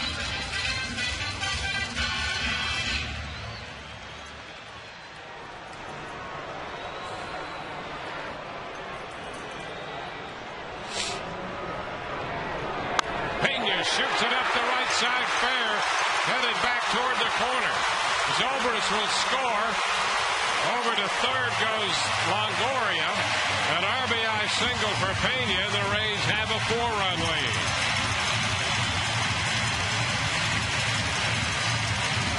Pena singles up the right field line. Hit number 3 off Wakefield. Carlos waited nicely on that, let it get deep, and then just turned on it. Watch him let it get deep. A great extension. Solid single to right. Nice job.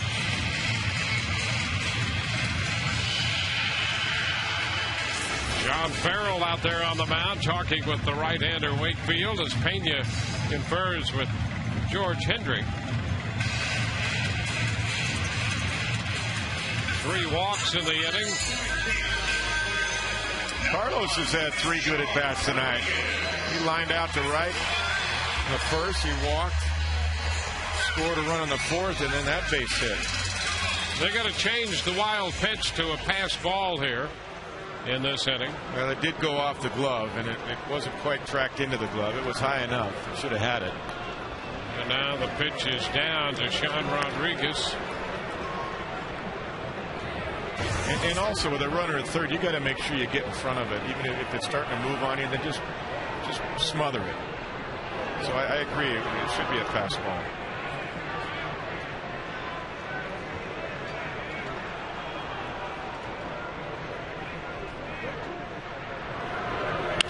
Ground ball headed to short. Scudero. Ball one. He drops it. Everybody's safe. The run scores. Longoria crosses the plate. And the Rays have a 5-0 lead. That's a fielder's choice and an error charge to Hall. And Pena is ruled safe at second base. Well, another look. Billy Hall was looking for the runner before he had the ball. He was trying to turn two quickly. So he's trying to barehand it. As he's trying to barehand it, he's looking toward Euclid before he actually had it. Trying to get a double play, knowing that Sean runs pretty well down the line. Joy swings and hits one deep to right. McDonald's there to make the catch, and Pena goes back to second. Back into first goes Rodriguez. Joyce hit the ball sharply. That should be an RBI for Sean, too, because you can't anticipate a double play. Right? Well, you can't anticipate a double play. That's true. That's exactly right. B.J. Upton. Pitch is low. 1 ball, no strikes. And Rodriguez technically reached on the fielder's choice.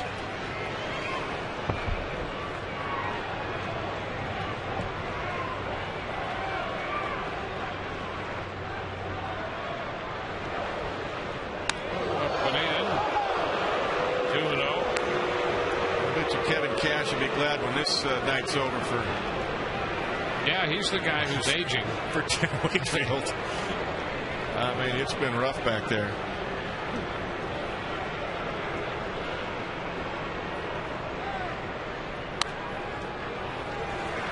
Too high.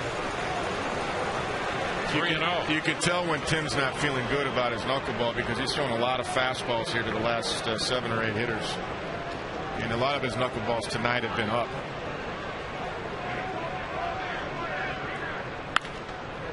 And down to third. Beltre steps on the bag, and Upton is the last out of the inning. Rays scored 3 through 5, 5-0 Tampa Bay.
Lead into the 6th against Darnell McDonald, David Ortiz, and Kevin Euclid, 2, 3, and 4. We're joined by Stu Sternberg, principal owner of the Rays. First of all, a little different look for you tonight. The combination of the beard and the nose thing, yeah.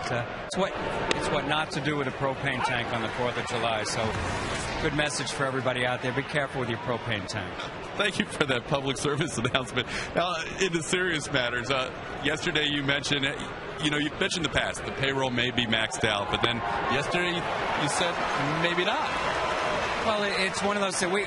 Max for us was well past where we were even last year, and it's been such a focus for us this year. We recognize, I won't say window closing, but a fellow like Carl Crawford, and Carlos Pena have been here, and we don't know what the future is going to bring, but certainly it's a year that we've been focused on for a few years now. I mean, Sports Illustrated 3 years ago thought this would be our year, so we're not going to let the money stand in our way. The thing that'll stand in our way is obviously the prospects. We still always have to have both hands on the wheel for the future. But if it's a question of adding some reasonably significant payroll, we're willing to do it. As I said, we're in for a bunch of money already, and some more. While it hurts, it'll cost us in the future, but we feel it's important this year. The possibility that a move could be made that helps this team just for 2010 based on the special nature of this season? Oh, absolutely. Well, in the past, they don't look like it. Loud cowbell. They don't look like it at the time, but when we picked up Chad Bradford in 08, it played an enormous part of our success that year, and we recognized we were picking up a large contract into 09 as well. And that cost us a bunch of money last year and a pretty reasonable amount the year before. We picked up Zahn, so that we have spent $1, $2, $3, $4 millions of dollars or more at the deadline in the past. And it's something that is stretched as we are and way beyond we're willing to do it. It's just a question of the players, so it's still most important to have to line up. As a baseball fan, when you see what the Red Sox have been able to do with their injuries and what the Yankees are on pace for, does this shape up in your mind to be one of the most special races in baseball in a while? Yeah, it seems that way. It's certainly with these two. Hold on. Tough play for Reed Brignac, and Darnell McDonald lives. And with the Red Sox and Yankees, all you can ever really aspire to is a race. You're never running away from either of those teams. Certainly not both of them. And we were fortunate in 08 that the Yankees had as down years the Yankees probably will have for a long time. And it wasn't until September that they were really out of it. So your goal is to just compete with them right to the end. Exciting news, though, with the new statement about the payroll. With your announcement the other day about the stadium, has the ball been rolling? Any more dialogue moving since then? No, that was just to quell a little bit of the anxiety, and a lot of the discussion been going on. A number of the business. Dwayne. Well, Ortiz hits it deep to left and over Crawford's head off the wall. McDonald rounding third. He's going to score, and Ortiz has himself a double. That's why it was important to score not only 2 in the 4th, but those 3 in the 5th inning, because the Red Sox are always dangerous no matter how well David Price or any pitcher has been throwing the baseball. Yeah, that ball was off the outside corner, and David goes with it this time. Pretty short swing. He's so strong it gets over Carl Crawford's glove, and with the speed of McDonald, the Red Sox have a run on the board. So Ortiz is at second with a run in, and Kevin Euclid coming up. Todd, why don't you take it away and have Stu finish that thought? Yeah, they wanted to continue that thought there about the stadium issue. Guys, I see why we walked them 3 times. Yeah, well, not a bad play last time. It was really to quell some of the anxiety. That's better. Yeah, here's a pop-up. Sean Rodriguez goes out for it. Ben Zobrist comes in, and Zobrist with the basket catch in foul territory. Go ahead, Stu. How great has he been out there? Oh, tremendous. And center, too. Everywhere. Center, short, second. Quell some of the anxiety. And there was a lot of call from business leaders, the editorial boards of both papers. I need to say something, It was pretty clear in spring training. We went after the stadium here in 08. And I didn't want it to be a distraction. And quite frankly, I spoke, I guess, a little over 2 weeks ago. And that sort of put an end to it, which is what we were hoping for, and focus on the baseball, focus on the season. on what should be, and we'll get back to things in the off season. But as far as the ball rolling or anything moving along, that wasn't the intent. It was just, as I always do, just try to tell everybody as I'm seeing things. Sometimes it's good, sometimes it's not so pleasant, but everybody's going to know exactly what I'm thinking. We appreciate that. We like when you tell it like it is. And thanks for the update on all the items around the race, Stu. We appreciate the time. Thank you, and let's get another baseball game tonight. Outstanding. Guys, back to you. All right, Todd, I think that's a pretty good look for Stu. It's a whole new dimension.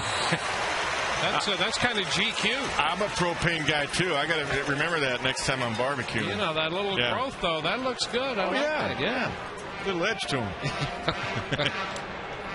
1-1 the count to Beltre here. It's 5-1.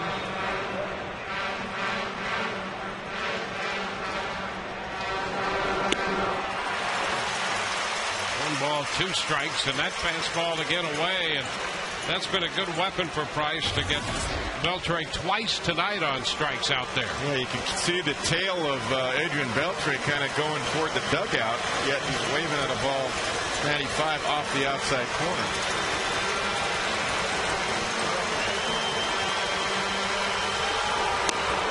And he throws it right by him.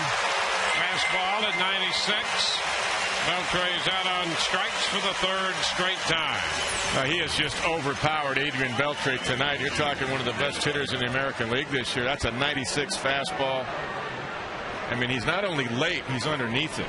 Both. That was buying. 8 strikeouts for Price. 2 gone in the 6th. And again, more issues with Euclid and the dugout for the Red Sox. Bill Hall. First pitch is a strike. Euclid left the game early with that problem, the right ankle last night. They're securing that with a brace.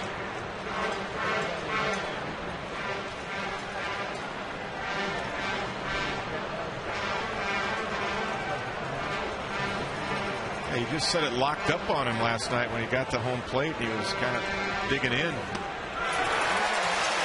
Cut the miss, 0-2.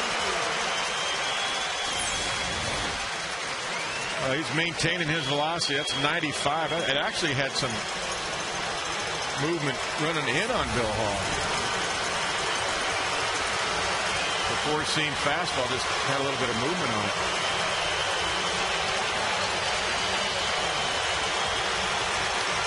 A 2-strike count. And it's foul the other way. Price working 2 outs into the 6th inning. The Rays have a 5-1 lead.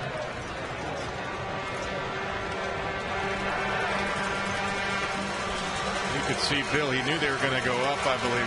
He almost came up from his crouch and tried to get on top of that to drive it to right field, at least slap it to right field. Stayed alive. 0-2. And a foul back, another fastball. Well, we've seen Price utilize that fastball to his advantage, and that's been the primary weapon tonight. And that's something Kelly Shopik, the Rays catcher, firmly believes in.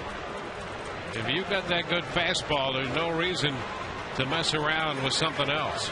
I think he's thrown one curveball, and that was to McDonald this inning that I've marked down at least. Might be the only one he's thrown, and he might be 1 or 2, and I think because he hadn't thrown them, it looked like a pretty good pitch. Home-plate umpire didn't call it.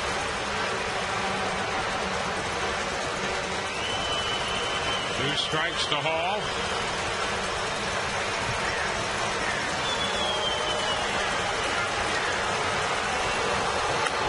And a ground ball left side. Grabbed by Brignac, and the throw to first. Got him. Ball is out of there. That retires the side. A run, 2 hits. Home half of inning 6 coming. 5-1 Rays.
On lead, and Reed Brindiak will open the bottom of the 6th. Kelly Shopik next, and then Ben Zobrist.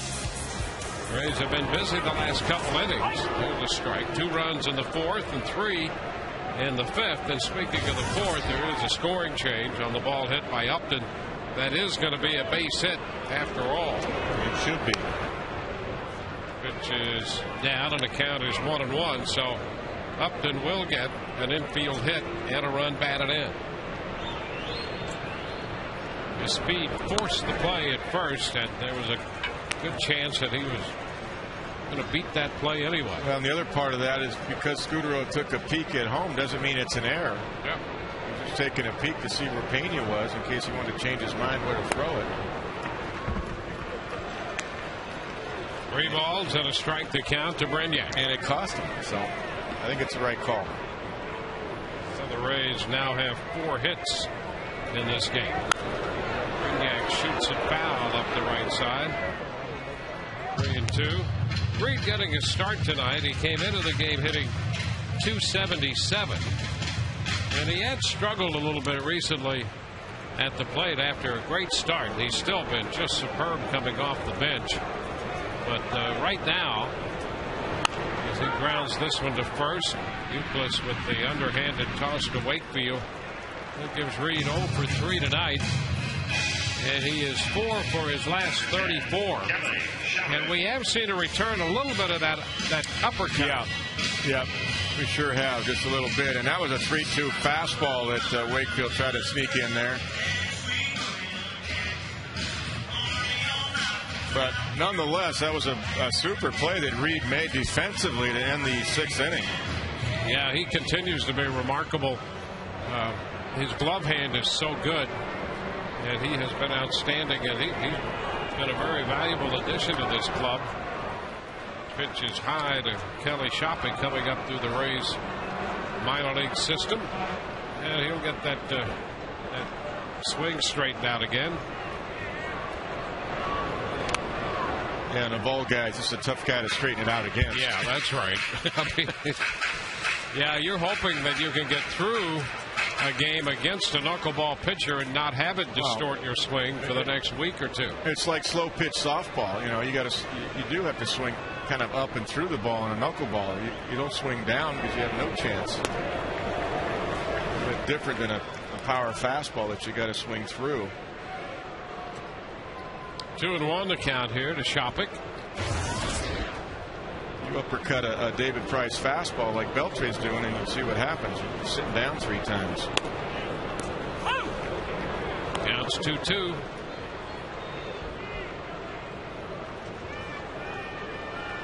Rays and the Red Sox here tonight, wrapping up their series. New York will play in Oakland again tonight. And that's strike 3 call. 2 up and 2 down in the inning for the Rays. Be sure and join the Rays Wives in supporting our troops starting Friday, the 9th of July, through Sunday, the 11th of this month.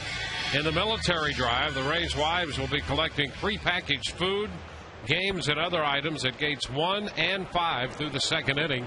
Visit raysbaseball.com/community for a full list of preferred items. So don't forget that one.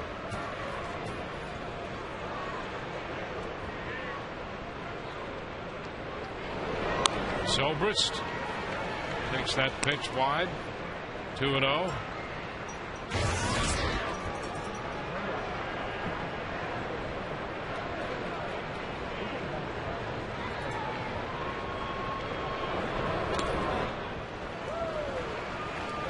Three balls, no strikes.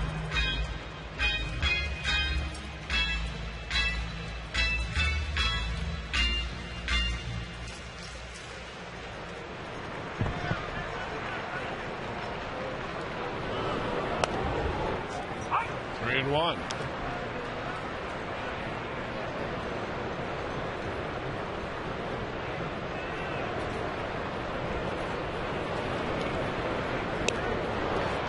And a full count. I think Ben thought he might get a little fastball there after a 3-0 fastball at 72 miles an hour. And the bottom dropped out. And he draws a walk. Comes with 2 outs, and he's on for the second time tonight. Terry Francona is up out of the dugout for the Red Sox with Carl Crawford due. Crawford's hit the ball hard 3 times tonight, and that's going to be it for Tim Wakefield.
Brought to you by Autoway.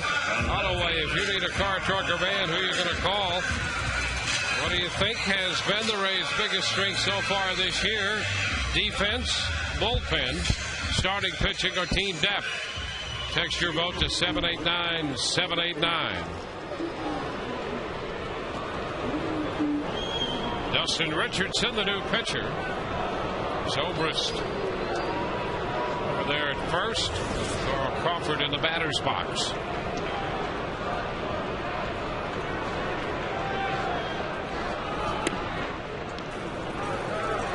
First pitch is a low fastball from Richardson.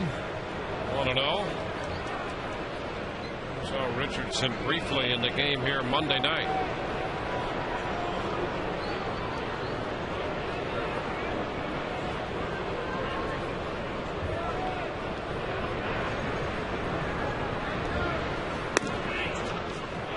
Strike at the knees.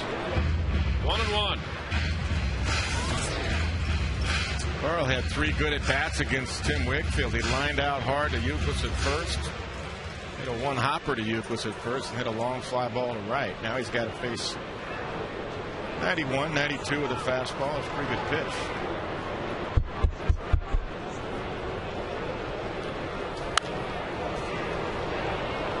One and two. Wakefield gone after 5 2/3. Leaves with a man on. The Rays scored 5 off him. Ramon Ramirez down in the bullpen.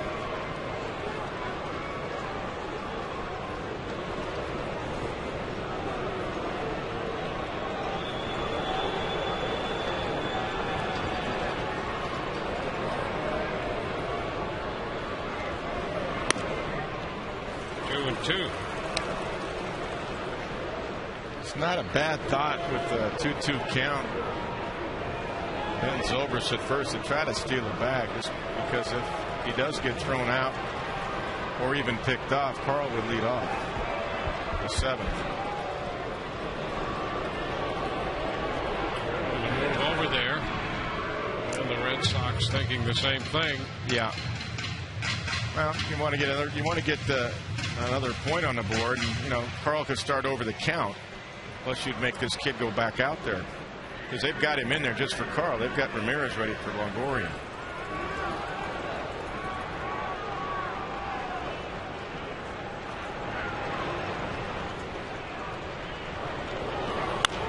And a high popper back of third.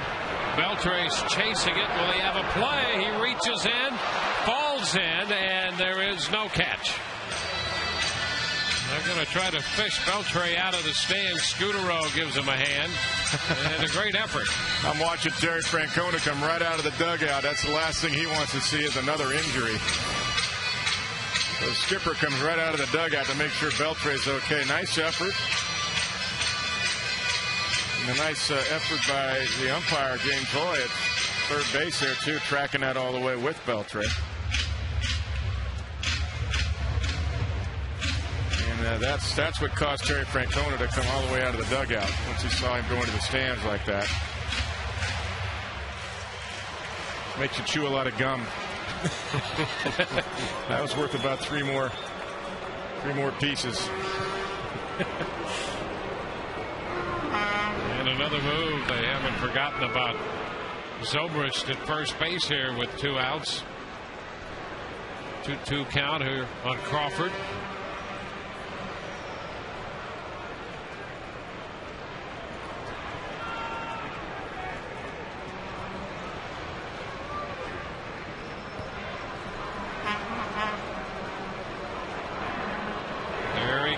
The pitch is fouled back. So Ben was on the move right there. That's good thinking. Joe Madden's thinking that way. It's a good move. And now Carl, the good thing is Carl's seen a lot of pitches. He's seen pretty much everything this young lefty has. But at the same time, you don't mind if he starts to count over should he get thrown out. Not that you're looking to do that. You're looking to get a man in the scoring position.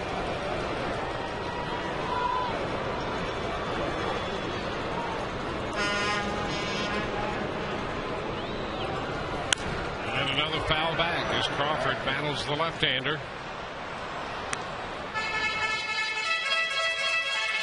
Richard entered the game in the 6th inning Monday night.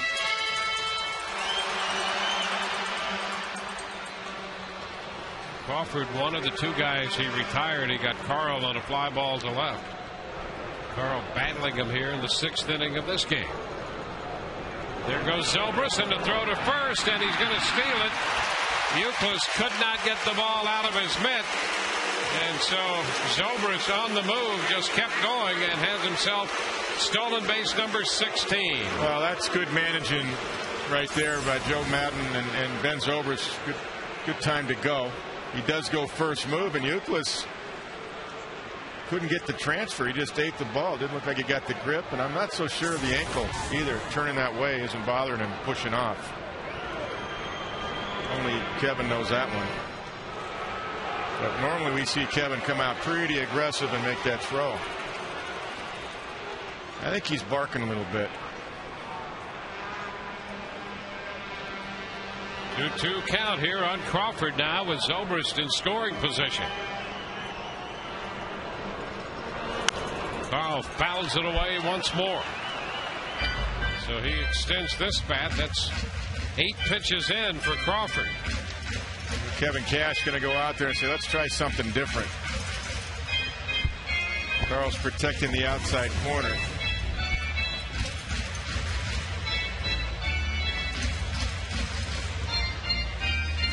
See if they try to pound him in here. Zobrist stealing his way into scoring position. The Rays have 103 stolen bases now with these 3 tonight. 2-2 again. Crawford takes ball 3. Yeah, he wanted a slow breaking ball there. That was not thrown with very much conviction. Cash said, let's go something different, and it was not a very good pitch. You see, everything's in the same location, up and away. I thought maybe they'd just try to pound him in because every pitch has been away. And Carl's protecting away. 3-2. And it's fouled back. He did try to come in there. But Carl fouled it again. So it's a 10-pitch at bat.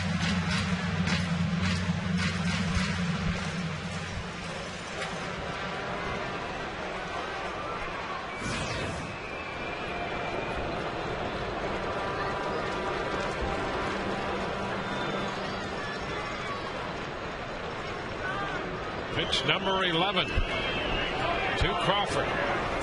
Carl fouls it back into the screen. And that was a tough pitch right there. It was too close for Carl to take, so he takes a hack at it and stays alive. 11 pitches in this at bat.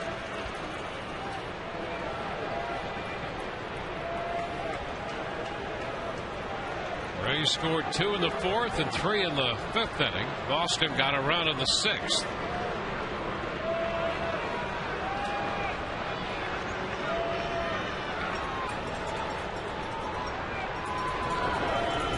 Carl hits it on the ground through the middle.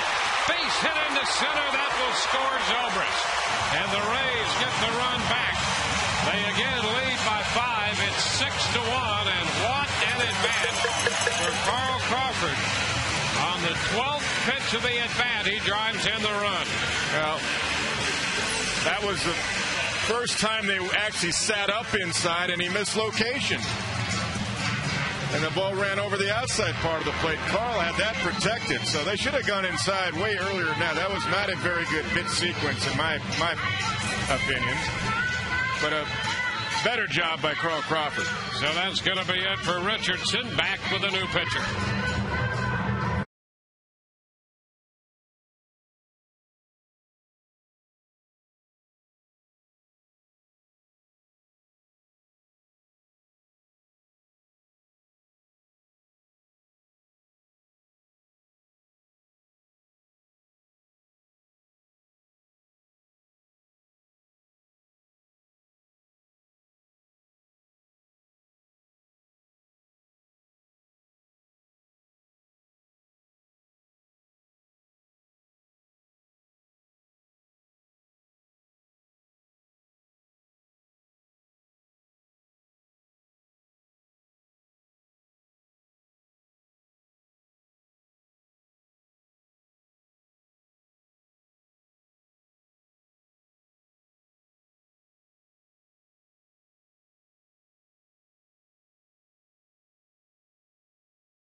At first base, the Rays with a run here after 2 men had been retired. Ramon Ramirez, the new pitcher, on to face Evan Longoria. 36th appearance for Ramon here in the first half. And the pitch is high. Longoria has been on base all 3 times. Homered off the D-ring on a big long shot back into left field in the 4th inning. His 13th home run of the year. Carl back in at first. Well, the Rays had Zobrist running with 2 outs and Carl up there, and Zobrist stole a base. And that led to the run here in the 6th.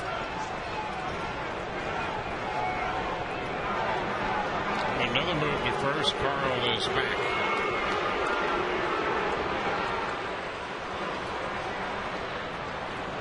Might want to wait another pitch, see if he can get the count more in his favor, get a 2-0 count. The Red Sox will call something outside off the plate, something the catcher could throw on here early. Another move to first. Plus, you let him worry about him and let Evan have a shot at hitting one in the gap again or hit one out of the ballpark. But I like the threat of just having Carl there early in this particular sequence. It's only going to help Evan. 1-0 count. And the pitch is popped up. Foul ball straight back, and it's out of play. It's 1-1. Tonight's Ham Scott replay as Longoria connected on a 2-2 pitch in the 4th inning. The towering blast for the home run. He hit the D-ring.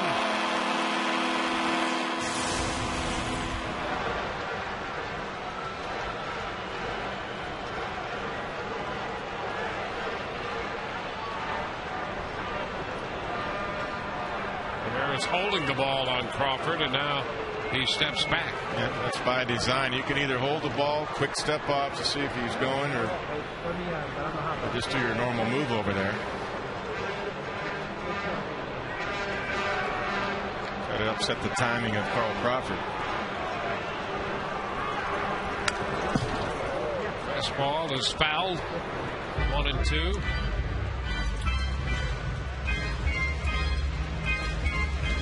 The Rays started the game 2 games back of New York. Boston 3.5 games behind the Yankees. Yankees in Oakland tonight. A.J. Burnett scheduled to pitch for New York. Gio Gonzalez for Oakland. And this one skips past Cash and down to second base goes Crawford.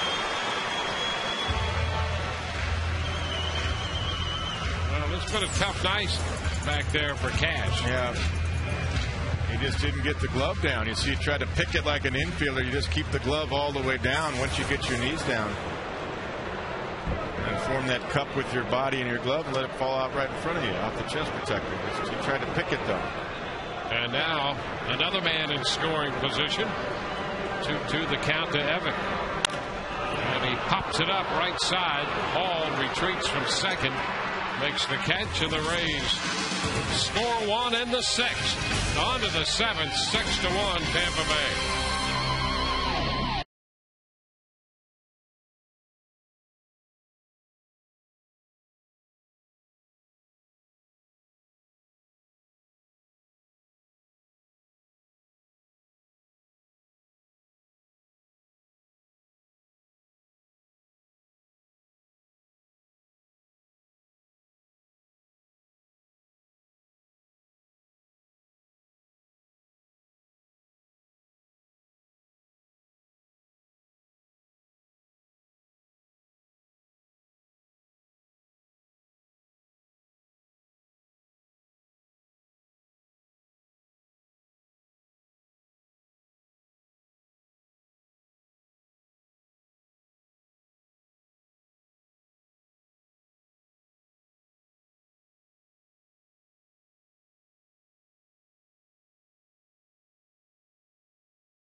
Here just 2 nights ago. They're not sure about whether Soriano's available or Benoit. So Matt Garza, even though he threw 84 pitches in 3 innings, he's out there in the bullpen amongst the rest of the relievers, including that guy, Rafael Soriano, which leads us to our next Ask the Announcer question. Mindy and Beth want to know, have you ever seen Soriano smile? And Chad wants to know, could he be the Rays' first half MVP? Guys, back to you. Well, he could be the Rays' first half MVP. You know, you always get into trouble when you try to zero in on one guy, because it's obviously a team effort, and it has been again for the Rays in the first half. But what a difference that guy right there has made. And I'll tell you, if there's one guy who could make him smile, it would be Scott Kersey sitting next to him. He would force a smile out of him. Yeah, I saw Bobby Ramos make him smile one night. Also. Ground ball down to third. Longoria's got it. That'll take care of Nava. One away here in the top of the 7th inning.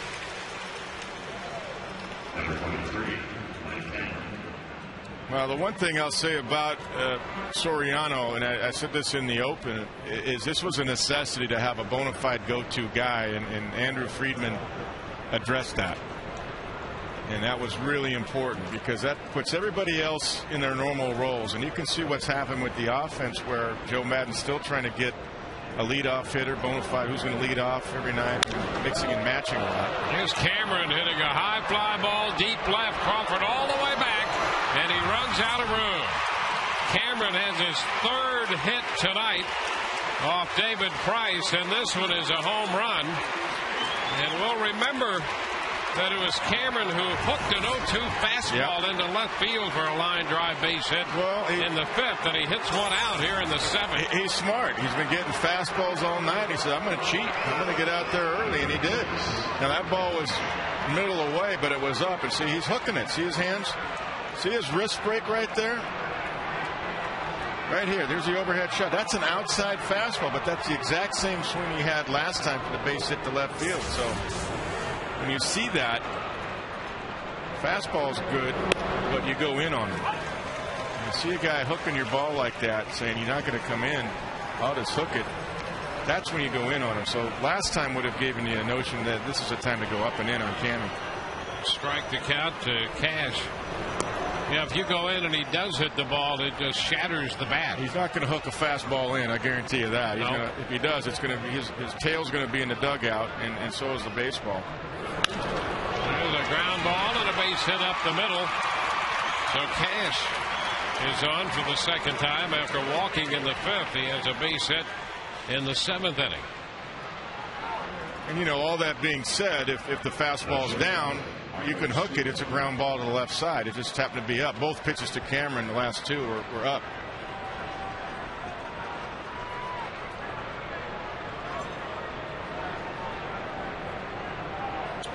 So Marco Scutaro is going to be the hitter. And there is some movement in the Rays bullpen. Red Balfour has shed the jacket. Well, you're counting outs now, too. You're down to 8 outs that you want to get. If you can get another couple out of David, great. But now you're down to the final 3 innings where you mix and match and have protection behind them. Go with matchups. That's a strike to Scutaro.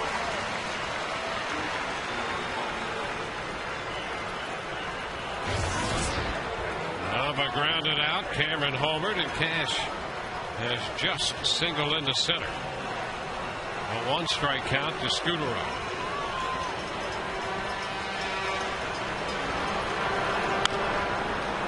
Back foul out of play. 0-2. What you'd like not to see is, you look at the pitch count, 96 pitches overall. Is David Ortiz coming up here in this inning with a man or 2 on base? That's right.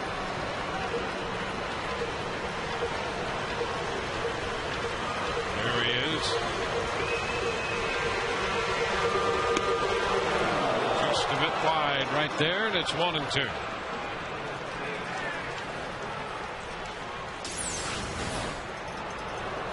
Look at this pitch. Overhead shot. Yep, just off the outside corner.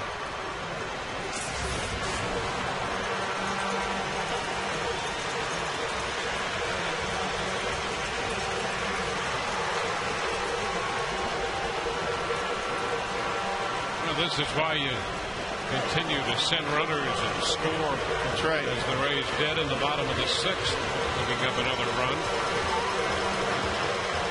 6-2 right now, and runner at first, 1 out in the 7th.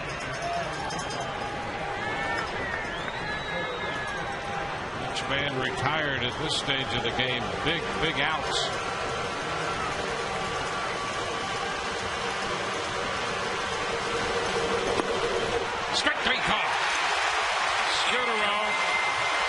some words with Todd Tischner as he departs.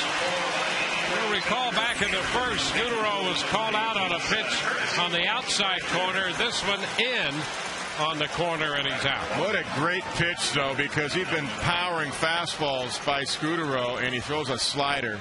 One of the few he's thrown tonight. And you could almost read David's lips there on our shot there on the camera. It sounded like, I mean, I believe he said something like, I got to make a pitch.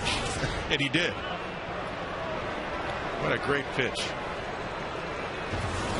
McDonald fouling a fastball out of play up the right side. And a smart pitch. Well, Price has followed up that 122 pitch performance with quite a performance tonight. 9 strikeouts. He had 6 in the Minnesota game, 11 against Arizona the time before that.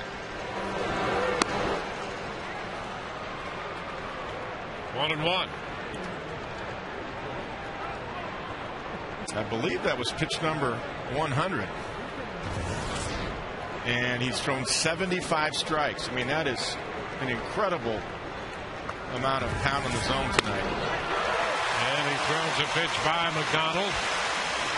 If you're throwing 63% strikes, you're doing the job. He's at 75% and now above that. Look at that fastball.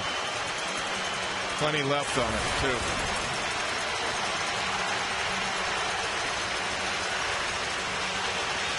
And at first with 2 outs.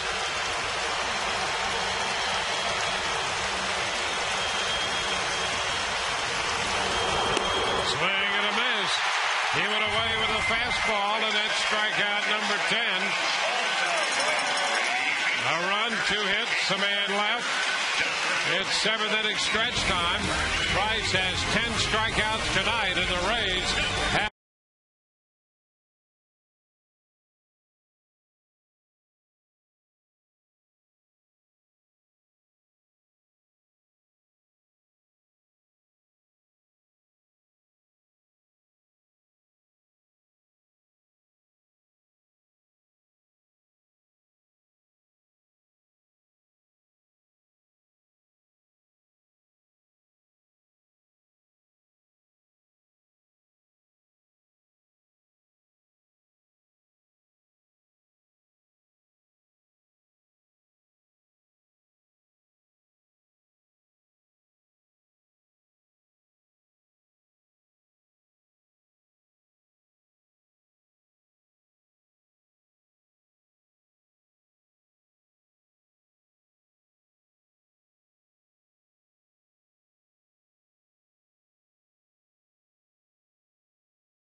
ticket. That bobblehead will be clean shaven, just the way David Price has been tonight. Boy, he has. He's been pounding the zone at about a 75% clip.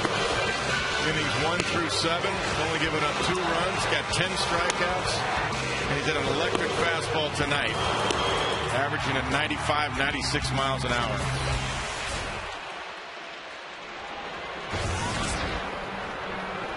Under 2 pitches tonight for Price. 10 strikeouts. And Jonathan Papelbon starts here to open the bottom of the 7th inning, facing Carlos Pena. In the first pitch, it was a fastball outside. 1-0. And you still want to get that run back. Papelbon 19 of 22 for saves. For him, the ERA is a little high, 3.71. 34th appearance. 1 ball, 1 strike. Pena with a walk and an RBI single. He's also scored a run and has a stolen base tonight.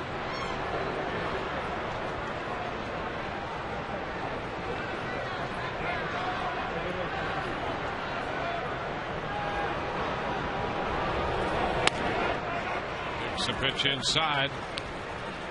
2-1. Wakefield started.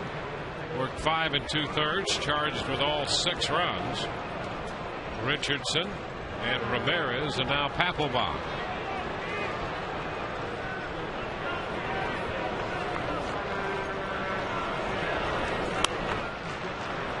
Two and two. Carlos got out of his zone there. 92, way out of the zone, up.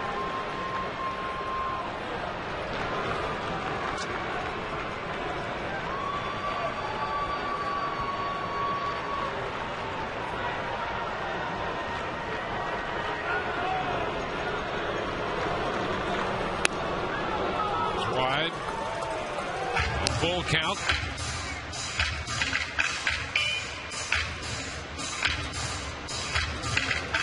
You know, left-handed hitters are hitting 290 off Papelbon this year. I saw that, yeah. Righties still only 125, but lefties at 290.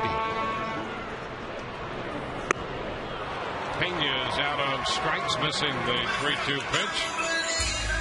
1 away.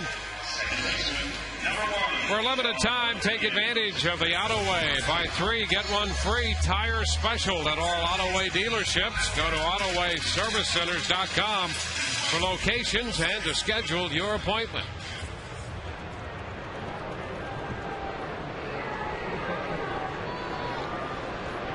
Sean Rodriguez.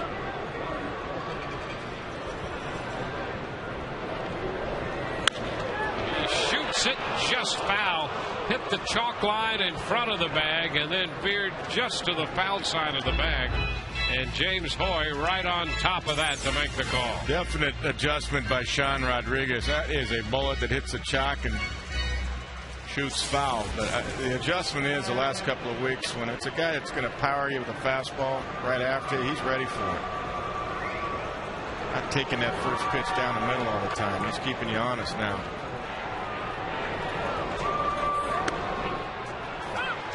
A strike, a slider. That's the right call, because when a guy can turn on your 93, 94 fastball like Sean just did, you're going to see some sliders.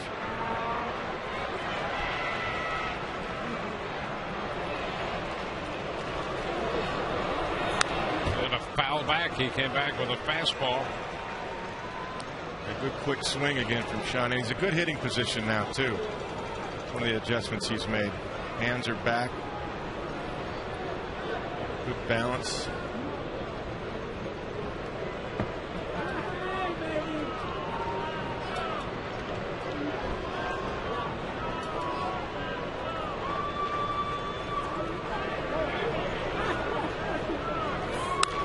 And it's popped up. Foul ball. Beltre in the coaching box. Grabs it. 2 outs. Number 20, Matt Joyce. That'll be Matt Joyce, tonight's designated hitter for the Rays. He is 0 for 2 and has drawn a base on balls.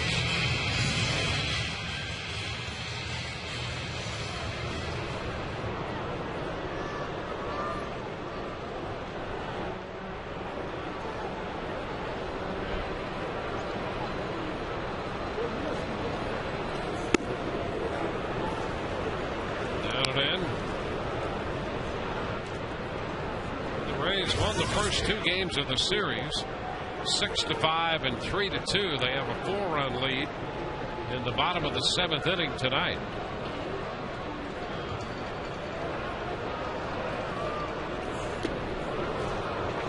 And the Rays tonight looking for their first series sweep at home in a series of 3 games or more.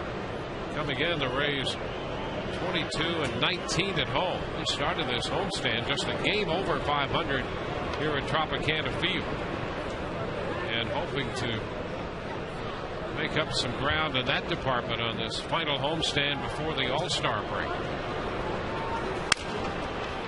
Popped up left side. Scudero out from short, making the catch, and the Rays are up and down in order. We head into the 8th. It's 6-2 Tampa Bay.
Ryan's 10th birthday, and so far so good here.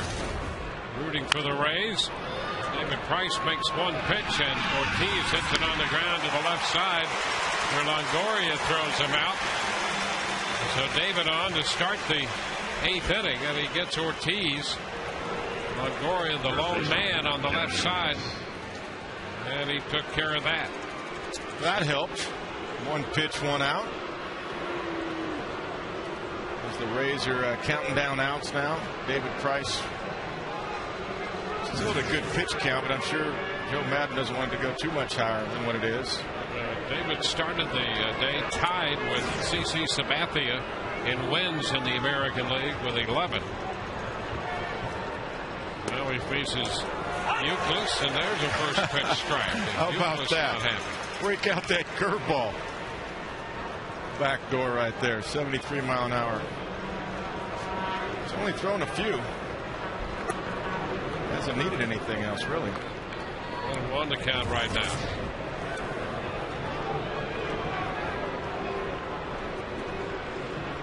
Good percentage there, 23 of 31 first pitch strikes. Fastball away, off the plate. 2-1. It's pretty close, that pitch. Well, that's been a strike all night. Let's take a look at Fox track corner. Yeah. Working over that corner on that pitch. Fly ball, center field, Upton will go back on it and make the catch. It's too gone, and Euclid is not doing very well on that ankle. Well, I mean, he's being a gamer playing tonight, but they were looking at his ankle twice in the dugout there. They wrapped it up. I think on that throw, that pickoff, I really believe that's part of why he didn't throw to second base on Zobrist. He comes out of the box and he's barking. I bet you he comes out right now. As banged up as they are as a club, and Euclid left early last night, playing tonight, but he did not look very good right there after the fly ball to center. Beltre takes a strike.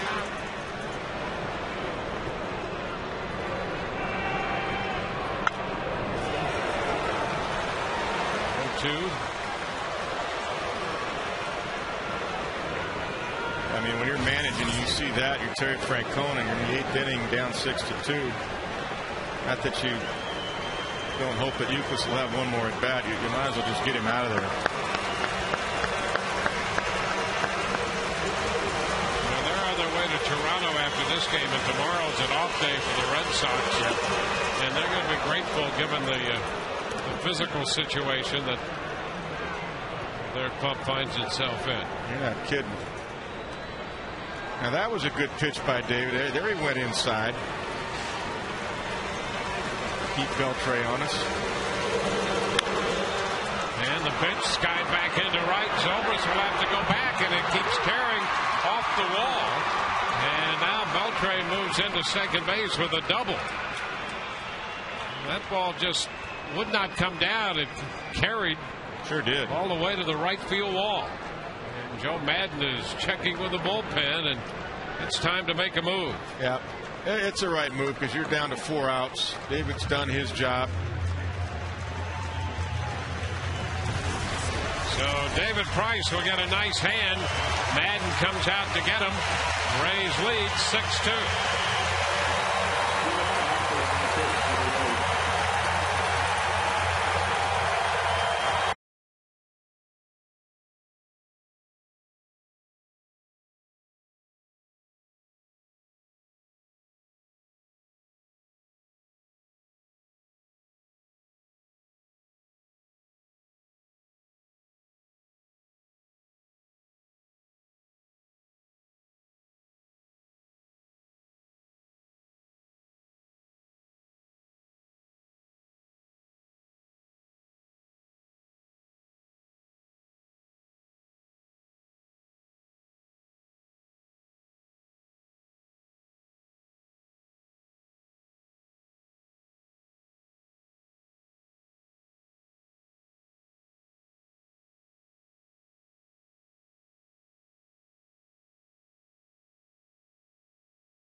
.111 pitches through 7 2/3.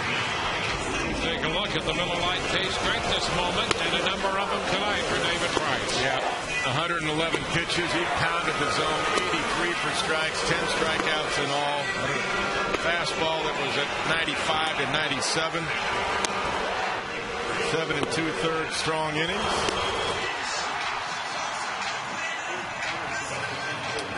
Tim Wakefield, a veteran starter for Boston, pitched 5 2/3. The Rays got to him for 6 runs.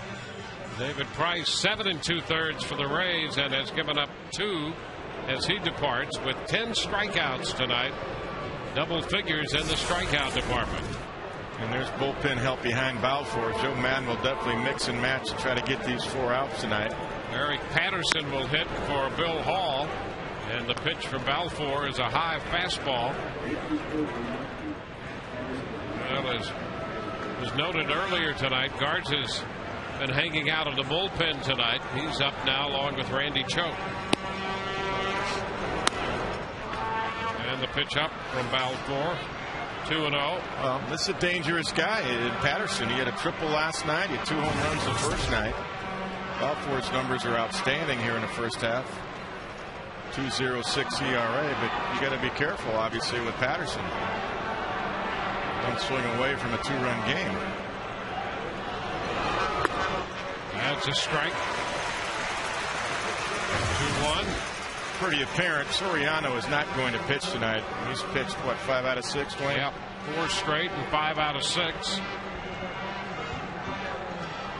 He saved the game last night. Yeah, that's the right move. That's why Garza's down there. Get some help.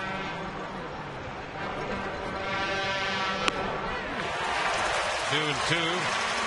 Garza scheduled to pitch on Saturday in the Cleveland series. That's a couple good fastballs, and that one was up. I'll tell you, the fastball he hit last night was a good pitch, but it was down. He is a low ball hitter all the way. He rifled a triple to left center off of Soriano in the 9th inning.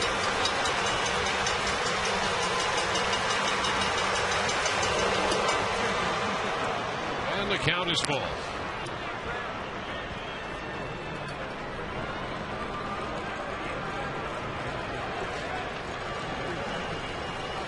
Beltre at second after a double off the right field wall.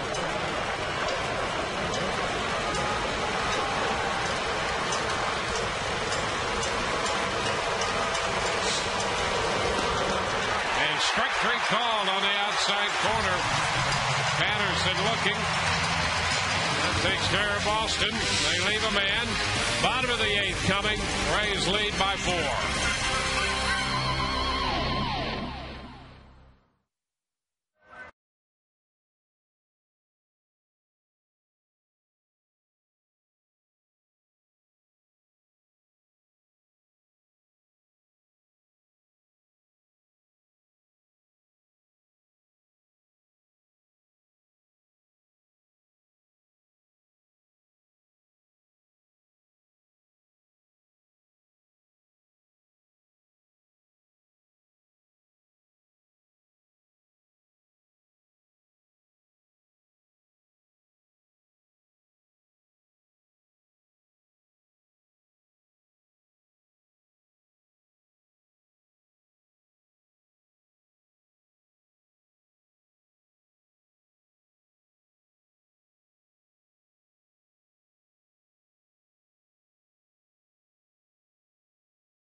Welcome back to Tropicana Field as we go to the bottom of the 8th.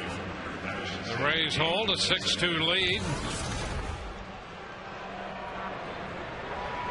And a new pitcher for Boston. Robert Manuel out there, the right-hander. We saw him in the game last night briefly. The pitch to B.J. Upton is in there for a strike. Right, his 3rd appearance. Got a little wrinkle for a slider there. A couple of them. 1-1 the count.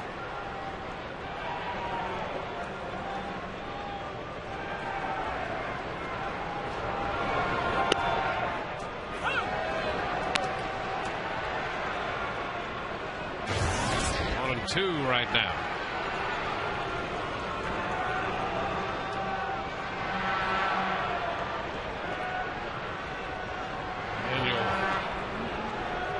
Strikeout in the game last night. He faced Sean Rodriguez with a foul ball into the seats. Kind of still the ball, 2 strikes. And he got Sean on that pitch you just saw. Just right at his hands, just a little bit. Not overpowering, just got it in a spot where Sean was underneath it. 1-2, and Upton takes it away. Little slider right there. 2-2. Too much movement back there for Cash. He tried to jerk that pitch up. You're not going to get that by doing that.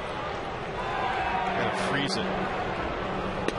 And there's a strike over the outside edge of fastball. So that's the first out of the 8th. Let's check in again with Todd. All right, we're going to wrap up our website Wednesday Ask the Announcer segment. Guys, we had a record-setting number of questions tonight. Mick and some of the boys are watching from Sydney, Australia. They say hi. Matthew and Terry want to know about the possibility of Desmond Jennings coming up at some point in the second half and maybe being a leadoff hitter. Sylvia and Walt want to know about maybe Sean Rodriguez being a Rays leadoff hitter in the second half. And then we have 5 different guys, Eric, Mike, John, Tom, and Roger, with a group watching from MacDill Air Force Base that are curious about Deanna Navarro, and whether some of the pitching staff may miss him and how he's doing. Guys, take whatever you want out of that. All right, well, we salute those guys over at MacDill. Yeah, absolutely. First and foremost, and thank them for their service. 1-1 the count to Reed Brignac. He lifts a fly ball into left. Nava is there and makes the catch, and that'll be out number 2. Well, we just happened to check what Navi's been doing down there.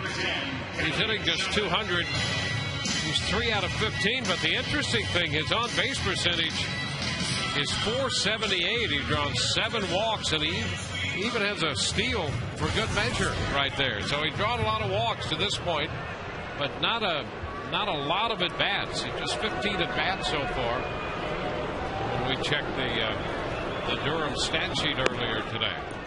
There's a strike to Shopik, and the question about the leadoff man, and I really think Sean Rodriguez, I think they like him down in the lineup a little bit more as opposed to a leadoff guy. And I really think that, you know, that experiment with Jaso and Zobrist, those have been the guys who and I think Zobrist, especially against right-handed pitching, pretty good spot for him, the leadoff position. I could see right now, you know, Joe Madden going with against lefties B.J. Upton and against righties Ben Zobrist. I kind of like, I agree with you on Sean. I like Sean Norm, a run production spot. I like tonight hitting 5th.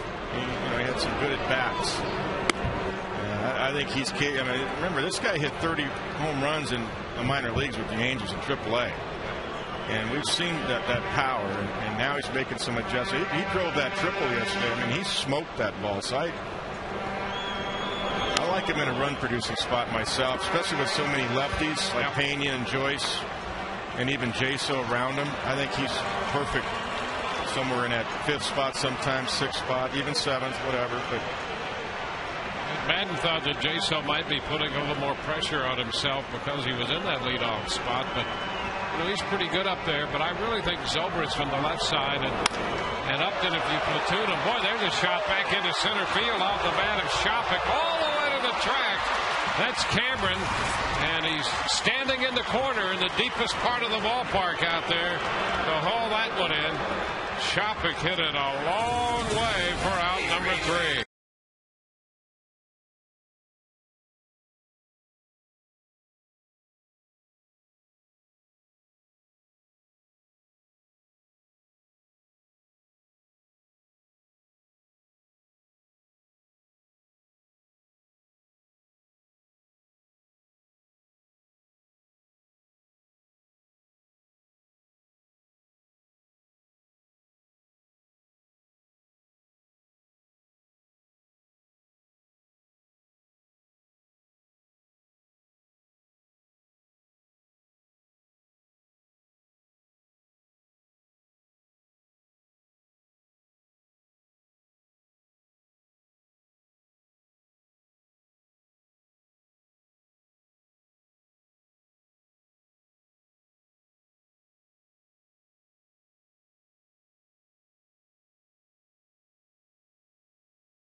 from the all-inclusive Whitney Bank Club, featuring extraordinary seating, luxurious lounge and dining areas. And the Whitney Bank Club offers an upscale full menu buffet and inclusive drink options. Call 888-FAN-RAISE or go to raisebaseball.com for more information or to plan your evening at the Whitney Bank Club here at Tropicana Field. Daniel Nava lead off the ninth with Balfour on the mound. Balfour got a strikeout to end the eighth. And the pitch to Nava is down, a ball and no strikes.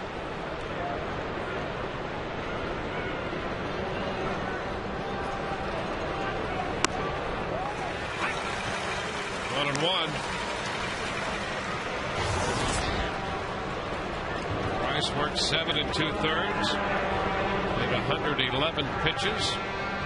Gave up 2 runs. Struck out 10 and walked 1. It's going to be a foul ball and out of the reach of Crawford.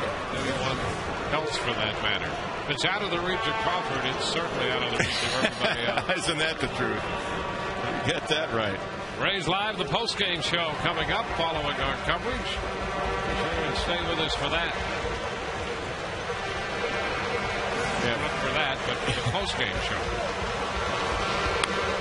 This one is fouled. If Crawford can't run it down, nobody here can. That's exactly right.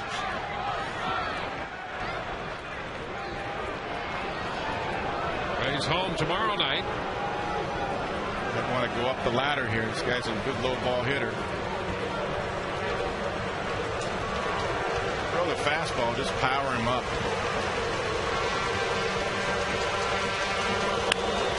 And a fly ball slicing away from Upton. And he cannot get to it. It'll skip by him and go all the way to the wall. Nava's around second, on his way to third. And he will stop there with a triple.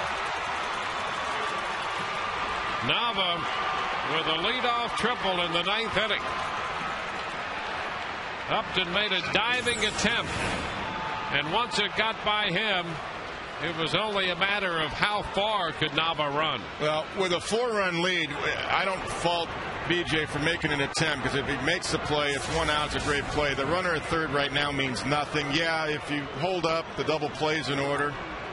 But I thought it was worth the try myself. He didn't miss by but a couple of inches. Now it's Mike Cameron. Cameron 3 for 3 tonight. You know, if it's a 1-run game, that's a different story. But 4 runs up, it's worth the gamble. Oh, slider he threw to Nava. I thought he might power him up, because we've seen in this series fastballs up at 92, 93. He swings right underneath him. Kind of did him a favor, really. And Cameron started to go, but that's ball 2. Mike's seen nothing but hard stuff tonight, and he's got 3 hits, including a home run.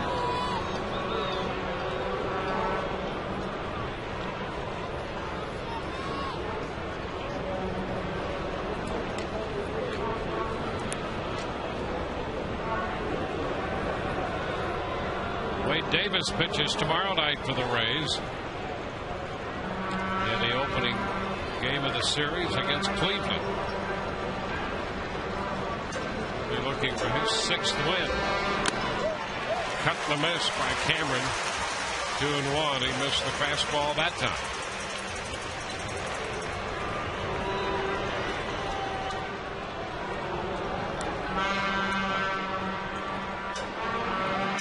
Balfour pitched in the Monday game 2/3 of an inning. Gave up a hit, a couple of walks, but no runs, and picked up a strikeout. Now he's behind Cameron 3-1.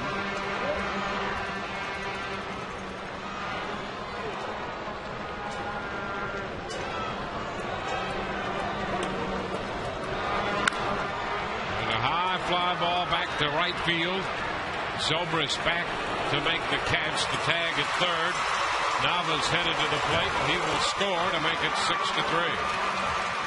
How about Ben? I mean, he's still making an effort to double him at home plate. He wasn't going to just mail it in like most right fielders. That ball was so deep. He still thought he had a shot. You got to love the effort, don't you? I mean, look at this. He's positioning himself, getting everything behind it. He said, hey, you never know. What if Nava slips, falls down? I like that effort. And, you know, for no other reason than you always want to do things the same way, the right way. You bet. And that's what he's doing. That's a great point. Absolutely. J.D. Drew has been announced as the pinch hitter for Kevin Cash. And with that, Madden's going to go to the bullpen. We'll be back in a moment.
Ball's biggest stars go head-to-head for one spectacular night. And the summer's biggest event as Fox brings you every thrilling moment of the 2010 MLB All-Star Game. Coverage begins Tuesday, July 13th, live from Anaheim at 8 p.m. Eastern, only on Fox. And the Rays represented 4 strong. Rafael Soriano added to the list of Rays making the trip to the All-Star Game. J.D. Drew announced as the pinch hitter, and Randy Choate, the new Rays pitcher. You might want to think about protecting one pitch against a bunt. You look at Randy's numbers, 43 games. They need base runners, and J.D. Drew, I've seen him do it occasionally. This pitch is down, 1 ball, no strikes.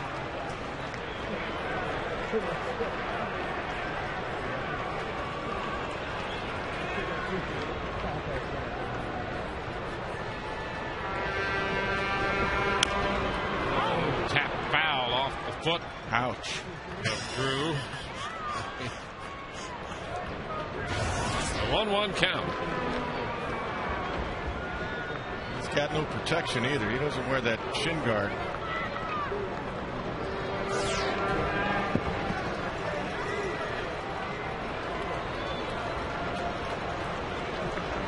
Rays have been out hit tonight 9-5, but they hold a 6-3 lead. Choate. This is down. Randy on in the game Monday. Came in with the bases loaded to face Drew and struck him out in the 7th inning of Monday night's game. And a ground ball to the opposite side. Drew has a base hit. Pinch hit single. And now the Red Sox have 10 hits.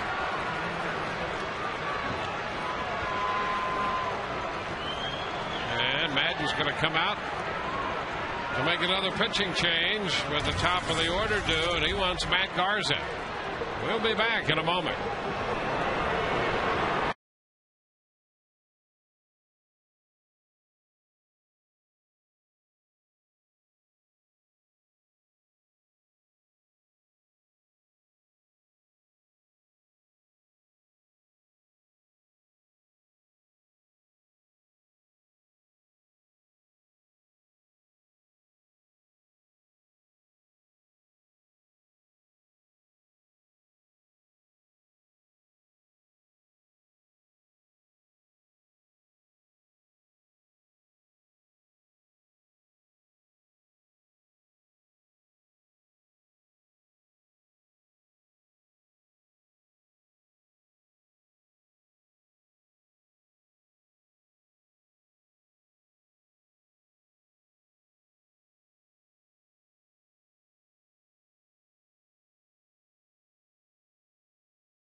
truck or van, who you going to call?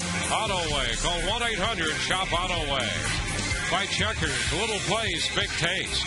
And by Dodge Ram Trucks, award-winning Ram trucks, plus a new heavy duty. Make it one of the most powerful lineups in Ram history.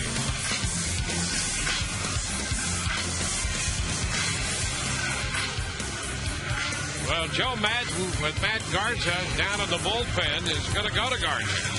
Here in the 9th inning, he becomes pitcher number 4 of the night for the Rays. Yep, Matt, of course, 17 games as a starter.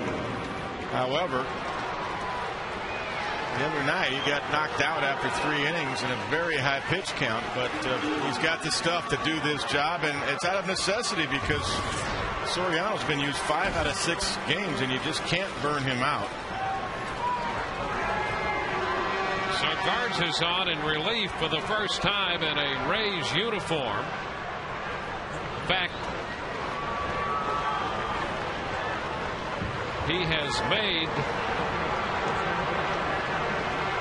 only 2 relief appearances in his career. They both came with Minnesota. And the first pitch, a fastball outside to Scudero. 1-0. That appeared in 1 game out of the bullpen in 06 with the Twins, and 1 game in 07 out of the bullpen with Minnesota. This is a huge at bat right here to get Scudero. Huge. And a fly ball, a little pop fly toward right center, and Upton is there. He's got it. 2 gone. And the obvious reason I say that is because the last guy you want to see with a couple of guys on, or 3 guys on, is David Ortiz. So that was a big out right there. There's David on deck. And Matt wants to end it with McDonald right here.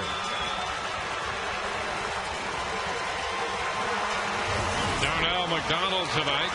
2 hits, including a run scored when he led off the 6th.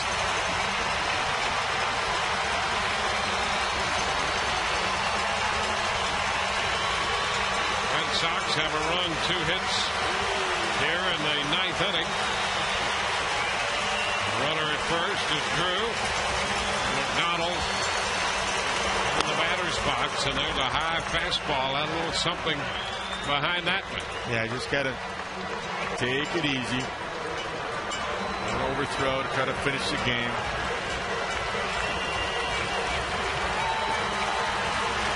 One ball, no strikes. Just make your pitches.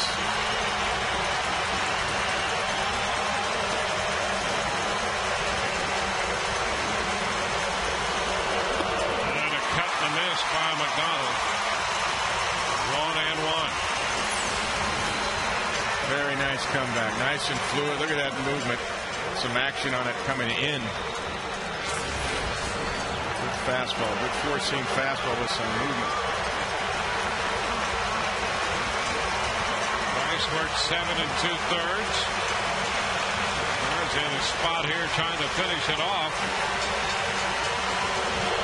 There's the runner. A swing and a miss. McDonald missed the high fastball, and Drew moves up on defensive indifference. Good fastball again. 95 above his hands. Rays looking for a sweep of the Boston Red Sox. They swept the Red Sox in a 4-game series up at Fenway in the beginning of the year. And they're trying to accomplish their first series sweep here at Tropicana Field this year in a series of 3 or more games. The 1-2 inside, 2 balls, 2 strikes on a fastball.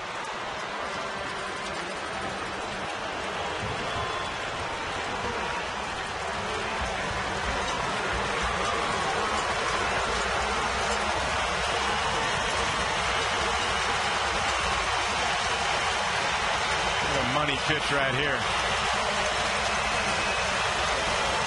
The 2-2 and a foul ball. McDonald just a piece of the fastball.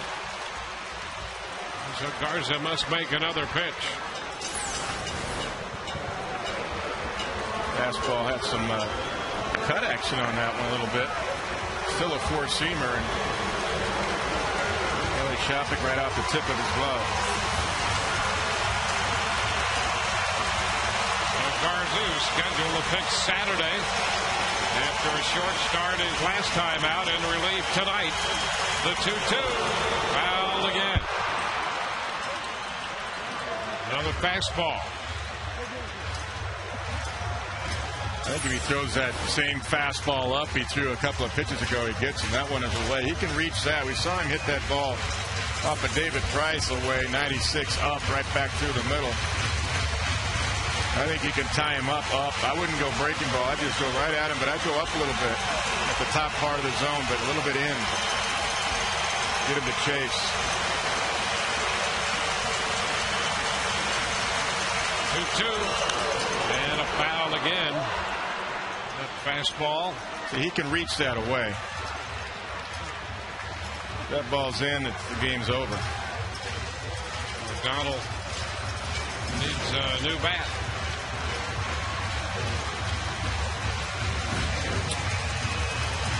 This one might be longer. Sarge has been keeping the ball away from him, as you point out. Yeah, he's looking to protect. I just say go right at his hands again, and you get him. The 2-2 and a foul ball back. Hard stuff. Fastball after fastball, and a foul ball each time. Well, of course, 2-2. I mean, you don't want to go 3-2 on him, but he got his hands inside that one. Did a good job of protecting there. I mean, if you could throw your good slider, it's a pretty good chance of getting him, but you don't want to go 3-2 and risk the chance of a walk and David Ortiz coming up. So Ortiz is on deck. Yeah, it's been power on power here. 2-2. And he fouls it again. So it, to this point, is a 9-pitch at bat. He is trying to get him up. And he got on top of that one. Stay alive. Well, he might even chase his slider. You don't even have to, I don't think, throw your great slider. I mean, you want to, but you can just throw it over the plate and down. I think you get him to chase it. He's thinking dead red. I got to protect 95 fastball here.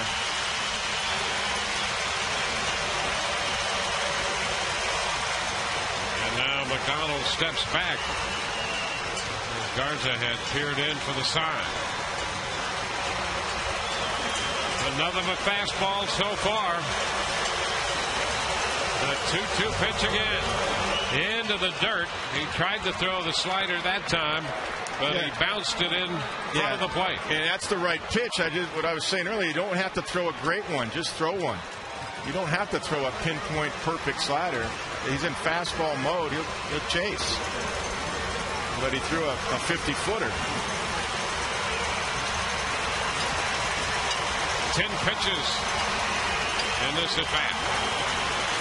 The only thing I was concerned about, that he would try to overpower and throw his perfect slider. You didn't need to, and you don't here. And the 3-2. That's a base hit down the left field line. Back into the corner. Drew scores. It's a double. 11 pitches in that at bat. And McDonald doubles. Now it's a 6-4 ball game.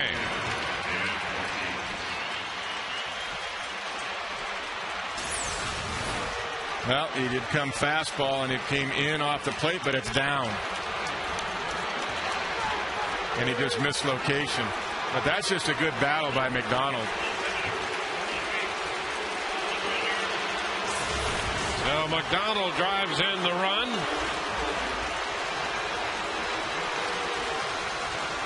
A 2-run contest. Now Ortiz.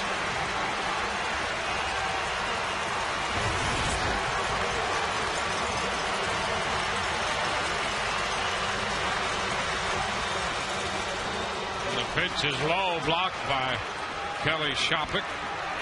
Fastball down that time.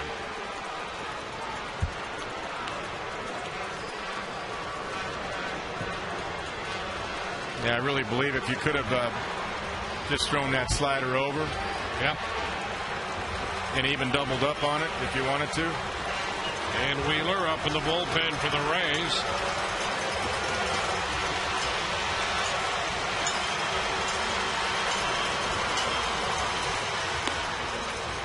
The pitch is high.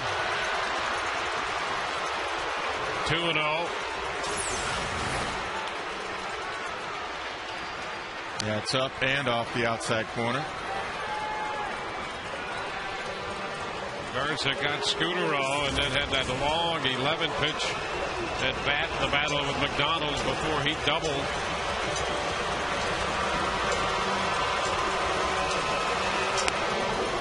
And that's ball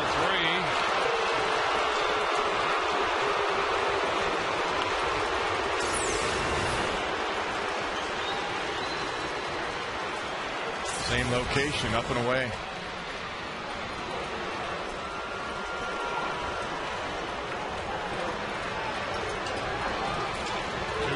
Home.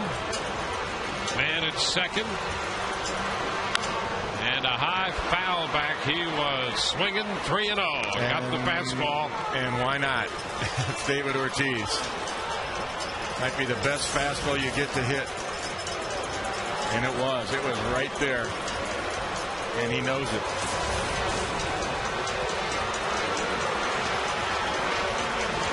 So now 3-1.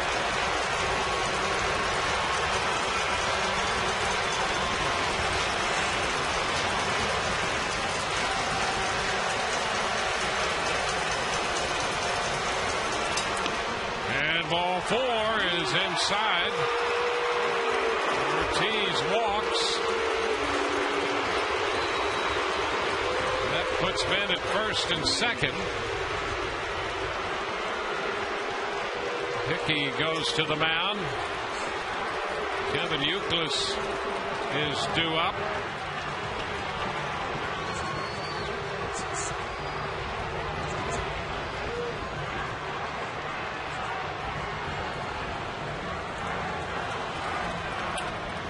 So the matchup here, Youkilis 6 of 31 with a home run against Garza.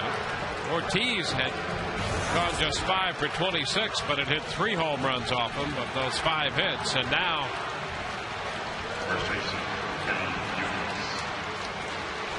it's Youkilis and Garza.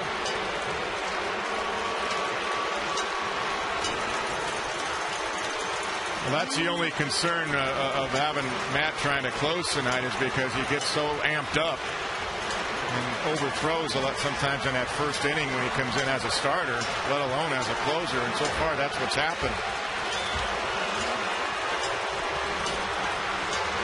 Youkilis takes the pitch down. 1 ball and no strikes. And it's kind of interesting. Wheeler had been up. And, of course, the Rays trying to end it right here with Youkilis. But behind Youkilis is Beltre. And Beltre, in the matchup against Garza's 8 for 19 with 2 home runs. And there's a shot to center field. Should be academic. Rays win it. Upton made the catch. And the Rays are winners. It's a 6-4 final as the Rays sweep the Boston Red Sox. Boston with a couple runs in the 9th. If the Rays hold on, Price will get the win in this 6-4 victory. Price 12-4, the winningest pitcher in the American League. And Garza will pick up a save. It wasn't easy, but he got it done on this fly ball to center off the bat of Kevin Youkilis. And the Rays take this 3-game series. They sweep it from the Boston Red Sox, winning tonight 6-4. And so at the moment, the Rays a game and a half back of New York. Boston 4 games back of New York, pending the outcome of the New York game in Oakland later on tonight. Well, a well-pitched game by David Price. He made 111 pitches tonight, gave up 2 runs, struck out 10 in 7 2/3. en route to becoming the American League's winningest pitcher at 12-4. Right now, let's go to the field where Todd Callis is standing by. Dwayne, thanks a lot. Carlos Pena drove in a run with a base hit. Rays getting contributions throughout the lineup again tonight, Los. It seems like in this series, top to bottom, a little bit of contributions from everybody. I think we put together some very good at-bats, and when we do that, we are a good lineup. We were able to score some runs, so very happy with the way we've been playing lately, and it's a lot of fun to be able to sweep these guys here at home. Yeah, you guys really didn't take them for granted. I thought that was big, because they came in banged up, obviously, and you didn't overlook them. They played you tough, though, for 3 games. They're always tough. So anytime we can, scrap a win from them, we're very happy. This is just good, to be able to win 3 here at home. I think the fans are very pumped up, and, we are also. It seemed like something clicked on that last road trip that maybe has carried over to this series and maybe this homestand. You know what? We have a very good team. As long as we just stick to our ways and never go away from that, I think we're going to be fine. Sometimes we know we're going to hit some rough spots, but we stay tough, and we trust that, we got all the tools necessary to win. All hands on deck tonight. We saw James Shields pick up a relief appearance in South Florida, and tonight Matt Garza getting that save, first of his career. Yeah, that was kind of cool. I mean, I was surprised when I saw him. It's like, who's this new reliever we got going? But, what a great job he did. He was able to close it off, and, these guys battle, so it's never easy. So I was very glad that BJ, squeezed that last out. With Soriano going 4 straight days and 5 out of 6, obviously he was down tonight. But what about getting him named to the All-Star team? Last year, the vote for Los, you got in late. What does it mean, do you think, to him for him to get in this late and get to make the All-Star? Well, I'll tell you immediately what it meant to me. I was so pumped up when I heard, for him. I think he deserves it. Obviously, that's a no-brainer.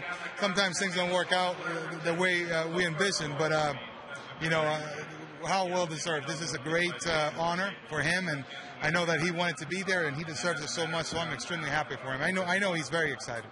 Carlos, congratulations on the victory, and we'll see you tomorrow. Thank you. Thank you very much. Carlos Pena, part of the Rays attack tonight as they defeat the Red Sox in a thrilling 6-4 game. They got a little close at the end, guys. Back to you. The Rays win it. A sweep for the Rays over Boston. 6-4 the final as Price wins it. Wakefield, the losing pitcher, took 3 hours and 10 minutes to play this one. And tomorrow we'll be with you at 6:30 on Sun Sports in high definition. First game of the 4-game series against the Cleveland Indians. Now 4. Kevin Kennedy, Todd Callis, and Brian Anderson. I'm Dwayne Statz. Rays Live, the postgame, comes your way next. We will see you there. Hope you've enjoyed this telecast. Rays are winners tonight. 6-4.